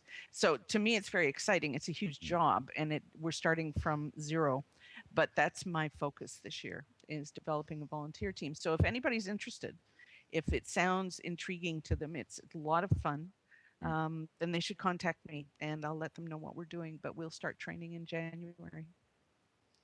Well, that's great news. I still take it I'll be still getting another destination a day. Oh yes, I still blog. I will still be blogging. I can't stop doing that. You can't not do that. No, I can't not do that. It means some events that I would typically want to participate in, I won't be able to. I just won't have the time to do it. But blogging will still be my relaxation. Well, it's a wonderful blog too. I mean, there are maybe, I do searching around for news every day, and I Twitter links and stuff. But there are probably 12 blogs. I'm not going to name them, but I can't remember them all offhand. But that do excel in providing me with destinations or general news, like Dan Voyager's blog that we mentioned. Now, talking of that, I guess I can actually tell you something, because Dan Voyager's in the chat room, and he can't obviously give me any details, but he said in chat that he has actually been beta testing the mobile client. I don't know anything other than that, but he says it's expected in the spring. So that's from Daniel. No, just a slight bit of general information, but I guess that sort of confirms what we sort of gathered from here, there, and everywhere. So thanks for that information, Daniel. Since you've touched it in the chat room, I presume I'm at liberty to repeat it. Well, it was also in the official Linden Lab look at the year, at the 10th year, at the very tag end of it, of looking forward. They said early 2014 for mobile client and Oculus. Yeah. And I hope Leap Motion support too, but we can wish for a lot. The mobile client really excites me, and I'd like to think there might be some lightweight client for the desktop too, related to that, because obviously coding a lightweight client for something like Android or iOS or both, I don't know. I don't know details of what they're testing. Requires making a piece of software that is lightweight in itself and still accesses the same environment, hopefully. So interesting stuff, as it were. Maybe we can just plug our smartphones into our computer and use Second Life that way. Well, yeah, I mean, it is actually possible. I mean, I don't do this often actually because it's not that long-winded, but there is a server that I can set up that will run my PC screen and send it to my iPad. And once it's on my iPad, I can then send it to the big screen via Apple TV. There you go. Yeah, interesting sort of thing, and it's all fully interactive because it sends the Windows desktop to the iPad, and then you use touch controls to maneuver all the commands, and what you do is the same as what you would do on the Windows desktop, or presumably the Mac desktop. But then although you do your actions on the pad, you actually view what you're doing on a big screen via the Apple TV. But it's not a one-button press job. It's about a three-button press job and wires in between, or radio signals in between. So, but it is all converging, certainly. So we hope that things will converge smoothly. That's the best way to put it, really, I think. Now, since we're still vaguely talking about the year gone by, I'm looking at my Twitter feeds for Malbone's Writers Twitter feeds, and there have actually been quite a few blogs this week, which is on the basis of my look back at the year. Loki Elliott has one that you can find at lokielliott.com. Dan Voyager, of course, actually has several. The one he's posted in chat is a sort of picture, more of a picture review, if I've got the right link there. But he's had several blogs up during the course of the week looking back on the year. And a site called, which we mentioned last week, Web Splunker. Love that name. I don't know why. But that's websplunker.blogspot.com. I've got looking back on 2013 in Second Life. Also a nice from Kara's Corner, Kara Second Life. That's Kara Second Life, all one word, .blogspot.com, has a nice piece today on Raglandshire revisited for the Winterfest. As she says at the beginning of the article, she'd forgotten all about it until she hopped over there and remembered how marvellous the Tinies were at building spectacular Christmas things. And we do have a clip of Winterfest coming up later. We've got a couple in the later part of Week in Review. We do have a few wintry Christmassy clips, but if you look at Metaworld 2's channel online, you'll find there is an 8-hour special show that we put up on, I guess it was the Christmas Eve.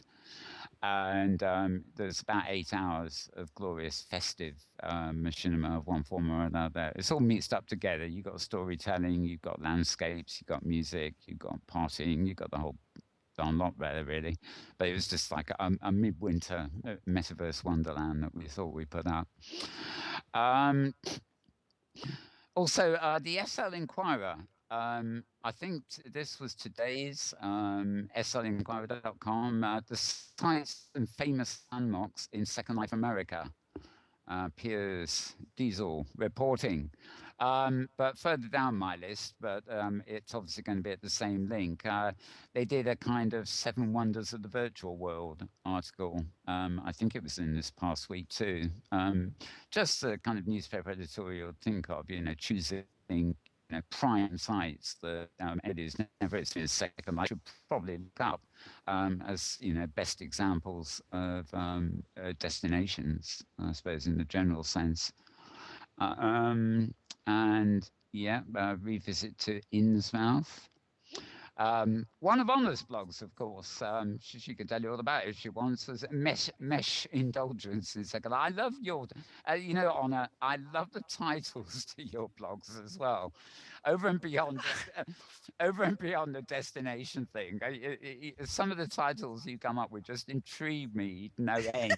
Well, thank you for saying that, because to me it's one of my huge weaknesses. I can never think of a title for things. They're so boring.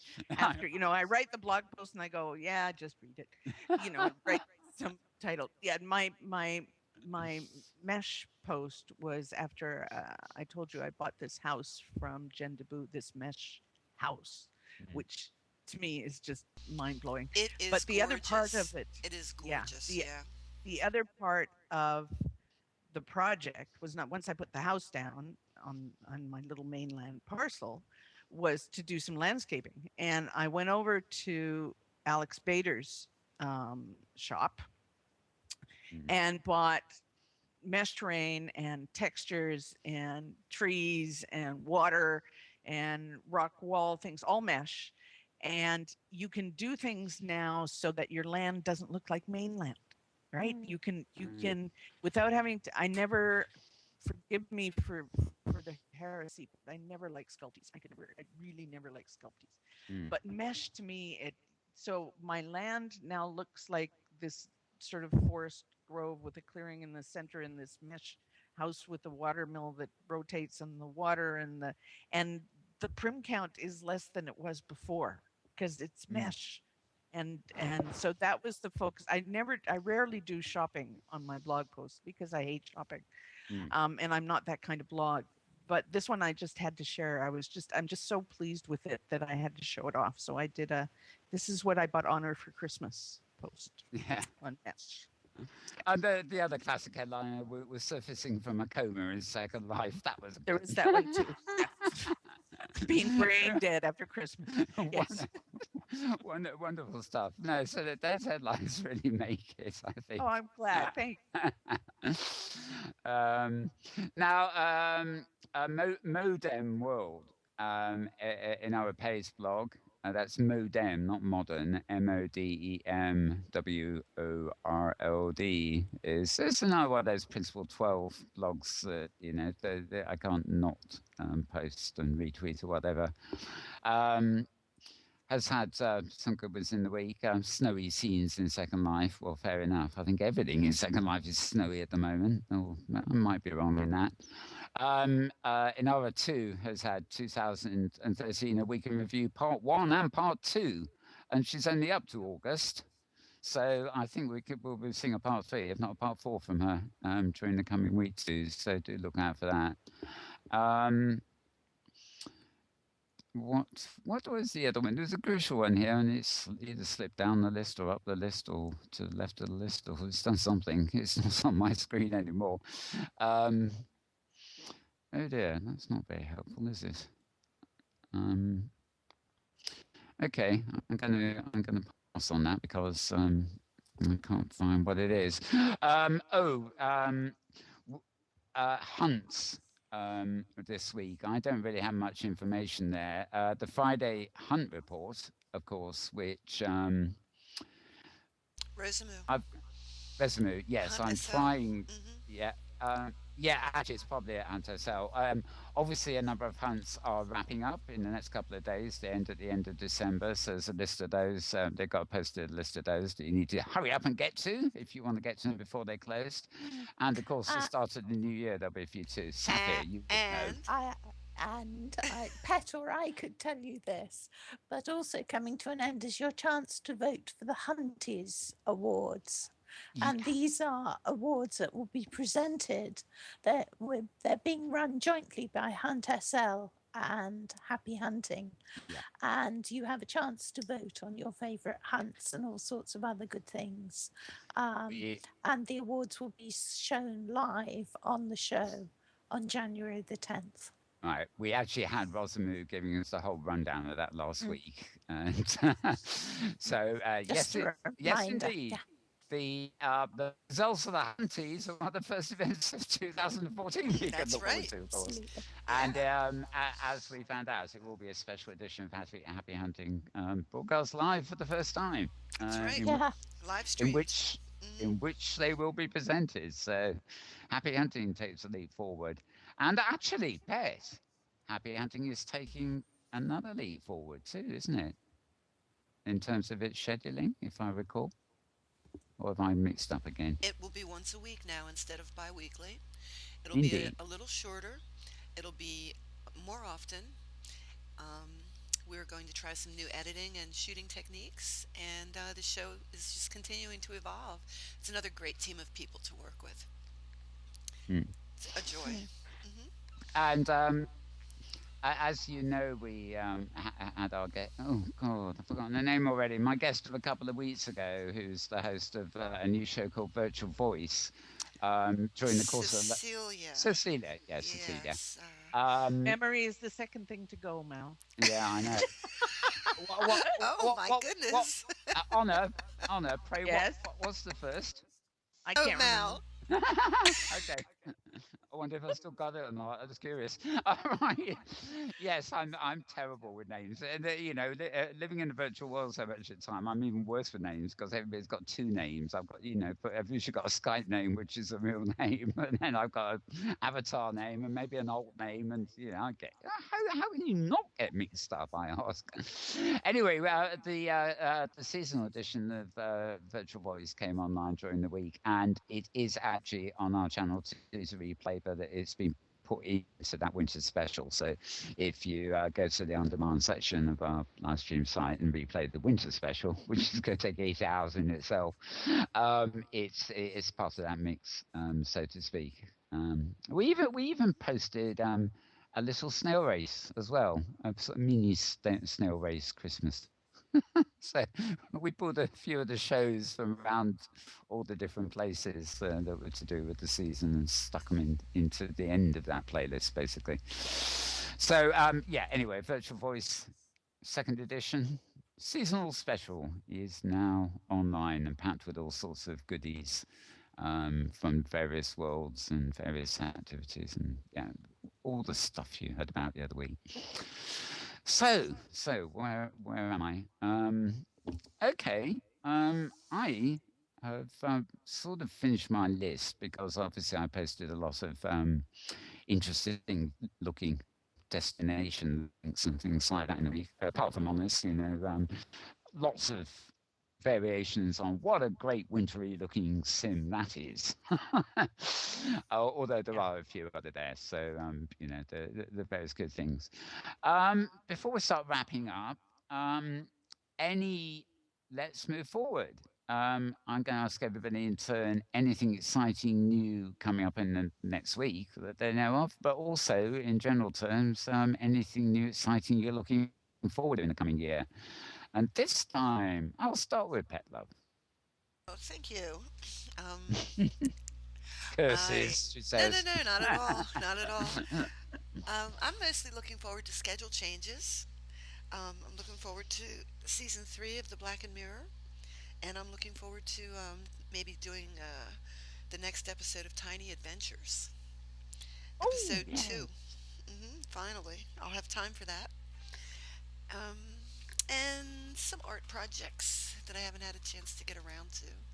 So hopefully a little more leisurely and a little more productive in different ways, I should say, next year.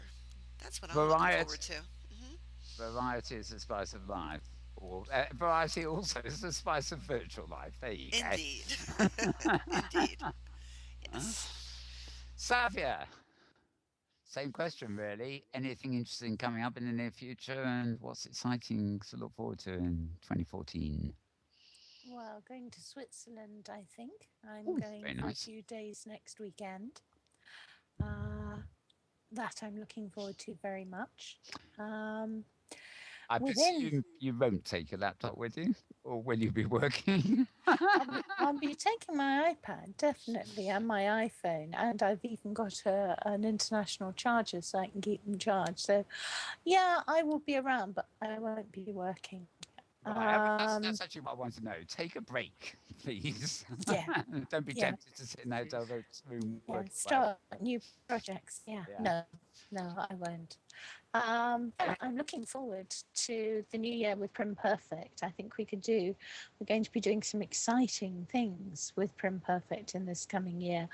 We've got some great writers on board with us who, so I think the magazine is going to go from strength to strength.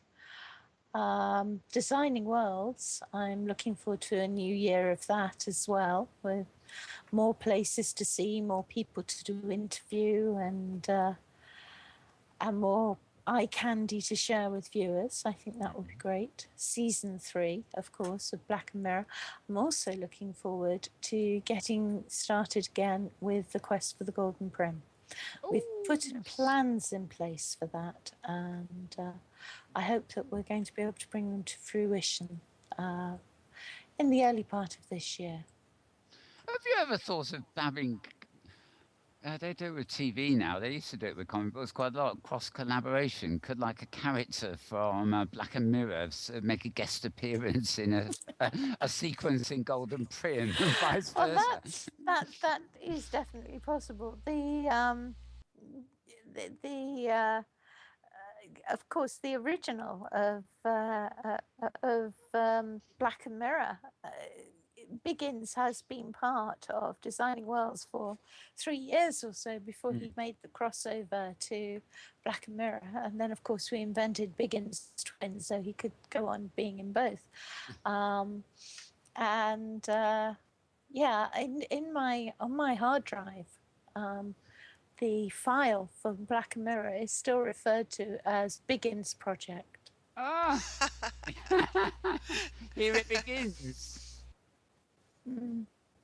Yeah. So yeah, more of the same. I'm looking forward to it, and so there's a question for the virtual trivia game. What is the blackened mirror known as colloquially? On Saffia's hard drive, right? On Saffia's hard drive. We should have a Black and Mirror trivia game. That would be a great idea. That would be fun. Yes. If you have to start a new folder, you just title it "It Begins Again." If you have to start a new folder, you have to go out and get a new external hard drive too, or your machine will explode. Take it from me. Yes, that could well be the case. Oh, that's wonderful. Yeah, so we'll have interactive game boards featuring your characters, and we'll. What else will we have? Let me think of some projects for you. No, better not. I think I've probably got enough projects with this coming year, and I'm even stepping down from some because, of course, I'll just be talent on Relay for Life telethon this year, which will be nice. I won't be organising it this year. But we'll still have your wonderful voice on air. Hopefully, yes, I'll be taking my turn. Very good, very good. Yep, and it's amazing how time flies in the real world and virtually, because we'll be there before we know it, I think. I can't believe it. Well, actually, it was Tara that noticed when I told the Virtual World's Best Practices is actually earlier this year. So I'm actually right in thinking it's not a year gone by, but, even so, things just come round again, and we look forward to them all. Honor, anything else on your radar? I know you've covered the personal stuff, but any exciting stuff you know of coming up into 2014? I'm looking forward to more advances in the viewer, and I think it's great if it goes mobile. And I'm looking at Lap talking about on the website talking about playing with Second Life on tablets and various iOS. I think maybe he didn't want me to say that out loud, in which case I didn't say that. I'm looking forward to a life app that allows me to take certain words out of Saffia's vocabulary. Like, I've had an idea. I don't want her to have any more ideas. Thank you very much. Actually, some of the stuff on the iPad and stuff I love. How easy it is used to. It's become a lot easier to use some of the mind mapping software for apps like this. But exactly. Sorry. Yeah. I want to do some I think online courses are really cool, and I think the courses in Second Life are really cool. I want to do some in photography and try to persuade them that virtual photographers can take get benefit from them as well. So most of mine are technology driven, but I have a personal objective, which is to spend more time in World as just plain resident, not working on something. I don't know how likely that is, but I keep thinking maybe someday my inventory will get sorted if I do. Of course. Oh God. I thought you about. Of course, the obvious answer to that is create an alt, and then I won't be able to find you. My alt started. It's gotten to the point I'd send an alt in to take photos for the blog because it's about the only way I can get it done. I've been then doing I don't that for feel years. guilty about not answering people, right? Because they see me online. Yeah. And unfortunately, my alt is starting to get all these people who start IMing him when they see him in World. It's becoming difficult for him to get anything done either. Time to make another one. That sounds like such a humble brag, doesn't it? Oh, you poor thing. People want to talk to you, but there has to be a point at which you can say, "There's a bubble around me, and I'm just going to focus and get these 3 things done and go away." I have one alt, Malbone's Footman. I'm happy to say it. I just log in. I used to use it for logging in to do camera work when it was easily live streamable, and I don't use it for anything else and rarely log it in. But I can just see. If I used an alt frequently, I can just see that very thing happening. I'd make new friends and make new contacts, and the alt would be just as swamped as the main is at the end of the day. But I'll tell you what it does do, though, because my alt is male. I am getting used to being hit on. It threw me a lot the first few times, but I'm learning how to say no, like without offending anybody. I think worst case I just sort of teleport out, but it is extraordinary how it's not just the men who are forward in Second Life. I was just thinking, I haven't tried the female alt, but I imagine if I but I've been hit on a lot of times, not so much now, but I've made myself suitably ugly, I guess. But back when I looked when I was a noob and I had that kind of I had the red hair and the nude skin, and I used all the noob components. I thought, actually, that does look like a younger me, So it was ages before I really started customizing myself. But, even as that boring-looking noob, I used to have females descending on me, and, I'm not sure that I don't think they're after me. They just wanted somebody to play around with to make them up and to do the makeover on and, give me some money and I'll buy you clothes and a right proper wig and, it happens a lot, but one thing that has struck me, and it's although I don't tweet them very often, I've got masses of feeds from the lifestyle blogs, the fashionistas and the gossips and stuff that I read every day. So I have a good feeling for what's going on with the average resident who's average resident who's got a blog at least, shop blogs, fashion blogs, costume makeup blogs, stuff like that. But there's a whole lot of blogs. It's a bit like Facebook where they're talking about almost inconsequential stuff. Oh, but the big deal this year, that's one thing we didn't touch on, Mal. I'm sorry to interrupt. Yeah, carry on. It's part of the result of the advent of mesh is the fact, when I started 7 years ago, I can remember how shocked I was after a year or so that people were attaching prim eyelashes, like they had the patience to do that. But now with mesh, you have body parts that are, and I don't just mean feet and hands, and ears and butts and boobs and lips. I believe you can get mesh lips. And then it'll be teeth, and I don't have patience for that. But I think that's one of the interesting trends this year is the mesh market for body parts. Yeah, and it's and also, you can get whole mesh avatars now and things like that. And actually, basically, a lot of certain attachments are going to be redundant because they're going to be incorporated into the whole mesh structure. And that makes us all nostalgic for the freeness, I mean, It makes me nostalgic for all the shoes and clothes I have that don't work anymore too. exactly. Or that look really funky. Tacky, yeah. Yeah. Yeah. Somebody was gonna have it I was like having boots that actually fit my legs. That's a huge plus. and that's a good thing. Mhm. Up for Dawes was gonna have a retro fashion show. We should remind him of that. I think that would be fun. Retro and Second Life, that would be a I, riot. I've just been reminded something I didn't comment on at the time, but when so Anna mentioned she had never been a fan of flexies, and well, I rather like hair, of course, which needed flexies, but the no, so it wasn't flexies, it was sculpties. Sorry, that Yes. Anna mentioned, and I too have never really been a fan of those. There's something that they just don't quite work properly for me, and they do tend to take a long time to res, and that really annoys me because I sense a lot of slowdown when I log in or teleport somewhere. The things that are taking a long time to res are invariably turn out to be sculpties rather than prims. Or mesh for that matter. So yeah, a decline in the use of sculptors might be a good thing. But I couldn't live without the flexies. I think that's done wonders. No, I want flexi. I want Yeah, flexi hair. I just don't want. yeah.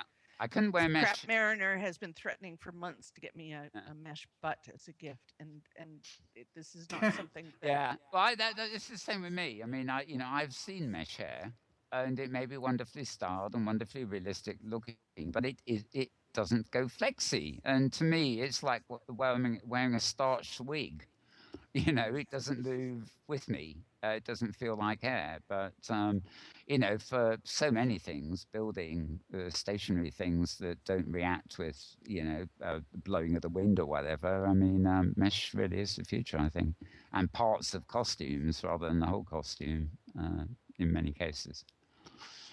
So yeah, I've forgotten what triggered that. I was going on about following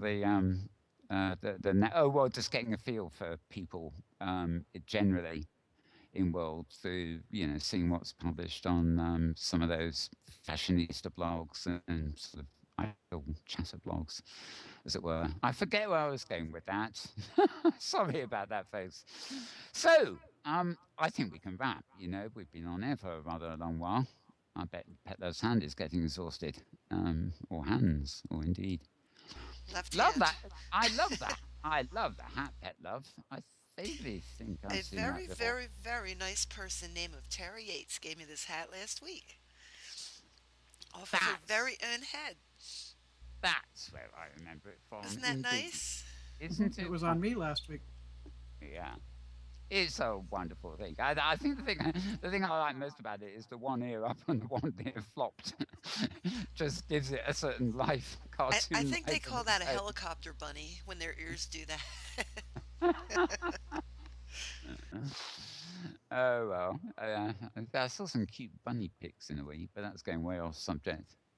It's like the cat pictures, That's sort of... I'll tell you one thing I'm really sick of in the last 2 weeks, Uh-oh. over and Yeah. beyond the season itself, is I don't know what program it is, whether it's I forget what they're called now, but the pictures that the apps that post pictures to the Facebooks and the Google Pluses and things. And it's been the case with Inworld photography too. People post these lovely pictures of winter landscapes in the real world or the virtual world, and some app has put fake snowflakes in the foreground. And my newsreader also shows these as animated GIFs. So instead of flipping the page and looking at headlines, I'm flicking the page and looking at headlines with pictures in them, which would be sufferable in itself because some of them are good pictures, but every one of them is animated, flashing this artificial snow in my face. And I'm so sick of flipping the page and finding yet another same artificial snow over the top of the image. That's my bug. That's my bug of the week. Bug of the last few weeks, actually. Have you seen that? Have you seen that? Yes. Yeah, it really. Yes, I have seen. Once or twice, it's good, but after a while. That's- You really think It's one of those little gifts from HTML5. oh, right. It's not, yeah, but I think they're probably produced with Instagram, maybe, or one of those software that everybody has to post with, and they just stick it on top of everything, thinking it looks seasonal when it looks downright silly. Anyway, so let's wrap. Let's go round one by one. Just anybody got anything to add? I'll start with Saffia. No, I've got nothing to add, Mel. It's I been could- great fun. Thank you for having me on the show. I think we've tasked you actually. I detect a slight croak in your voice. Yeah. As you said more than enough. Thank you. Okay, well, it's been great having you here. So, welcome back. Hope we see more of you in the future, though I suspect it won't be that often. Honor, anything else? No, I'm going to say Happy New Year to you and to all your viewers, and say thank you for having me on. I'm looking forward to next year. I am a lot. It's a pleasure having you here as always, and we will no doubt see you again in a few weeks' time. The next time I manage to drag you in. She'll have more time next year. Of course, right. Do you want a weekly spot on? Ducks. That might be duck. a little too much. People A might li- get a little tired. Yeah, I try and rotate the regulars at least once a month, but maybe not. I do it. I don't know. And Pet. I can only echo Saffia and Honor's sentiments. I'm looking forward to the new year too, and wish everybody the best. I almost wish the upright ear would flap as you spoke, like a lip flap. Somehow, never mind. Somehow it will make it. Another time. Yeah, flap the ear of your flap like a hand flap. Never mind. I'm getting into. You can tell we're getting indulgent, but I think we've had rather a good look back at and summarised sort of everything important about the year, and we'll probably be doing a bit of that again next week. Tara, any roundup from you?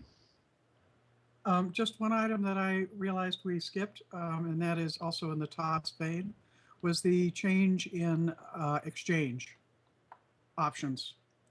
Oh, right, the money. In the spring, which Right. was a bit of a kerfluffle at the time, but was a fairly short-lived kerfluffle as the lab was obviously scurrying to oblige the feds on virtual currency exchange laws.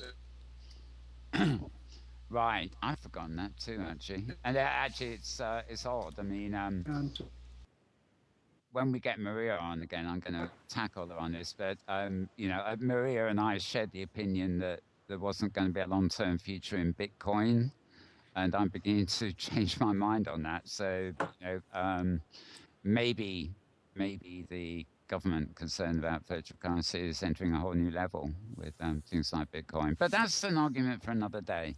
yeah, well, I wasn't referring to Bitcoin. I was referring to the Linden exchange. Oh, changes. yeah, I realized you were, but given the rise of Bitcoin and everything else, it slightly makes more sense that the government will be putting pressure on places like the lab to do that.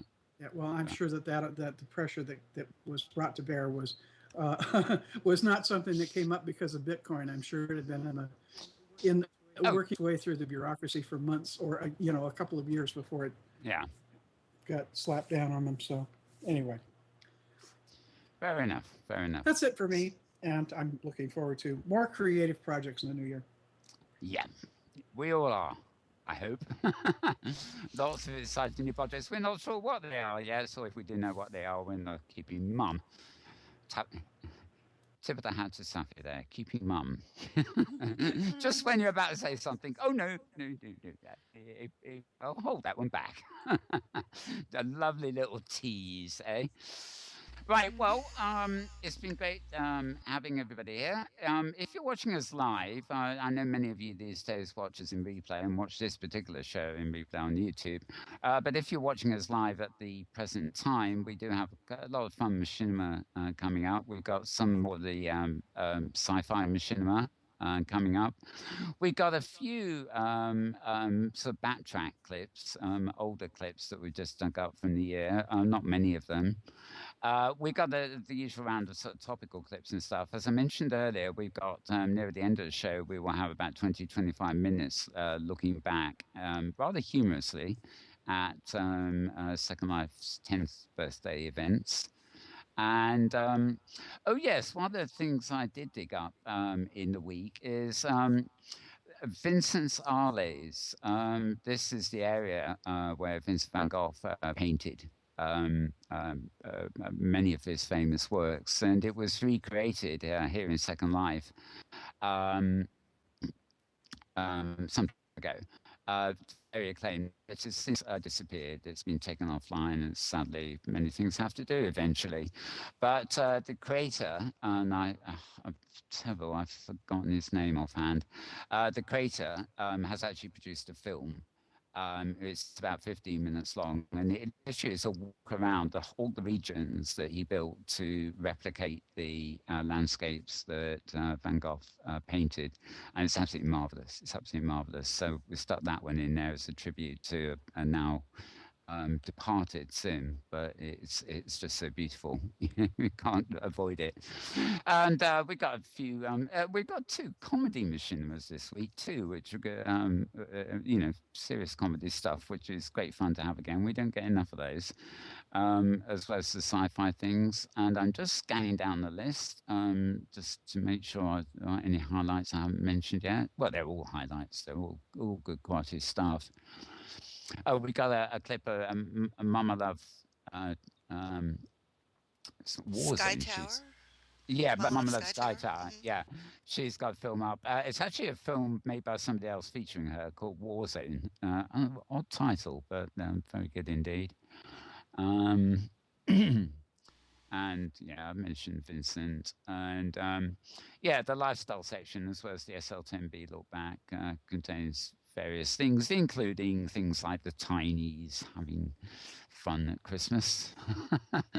And I actually, it happened in the past week. It's worthy of mention that Metaverse TV had their annual sort of shindig party, and the Tinies came along for a short session near the beginning, which unfortunately not many people were at, although there were more people around when they returned later to back somebody else. But, they're just so delightful. It was the Tinies carol singers. And absolutely the best thing was one of them was typing the lyrics into chat while they were singing them. And over and beyond a hilarious performance of these carols and everything else, it was a joy to read the lyrics, because whoever wrote the lyrics had turned these traditional carols into just wonderful lyrics. And it was all stuff that would resonate with you. So you really have to listen to try and pick up the lyrics that they've changed. They've done a wonderful job on that. They really have. And haven't they, Tara? You mentioned that to me too, when the beauty of actually watching them perform that while the lyrics were coming up. Oh yeah. That was fun. Yeah, great fun. Anyway, we're going to round off. So thank you once again to Petlove Petshop. You're very welcome. Thank you. Thank you to Saffia Widdershins. Thank you, and Happy New Year, everyone. Yeah. And thank you, Honor McMillan. Thank you so much, and have a great year, everybody. And I was just going to say to all 3 of you, and Tara too, of course, have a wonderful new, and all our viewers, indeed, too, have a wonderful new year. And I'll also wish a happy new year to those who don't watch us at all. Not that there's really any point, but there you go. Hey, that's nice. Yeah. have a happy new year, everybody. And with that, I'm going to switch us back to the marathon of Machinima that's coming up for the next few hours on the channel. So I hope you enjoy that. As always, you can follow my news at twitter.com/Malburns, or you can get Inworld stuff, twitter.com/Malburns-writer. And you can view a replay of this show on Malbone's account at YouTube. And you can always go to live stream or our player to get a replay of the full week in review. So we will return same time next, please. God, slurring my words now. Same time, same place next week with what will probably be part 2 of a look back on the year and a look forward to the coming year. So we will see you then.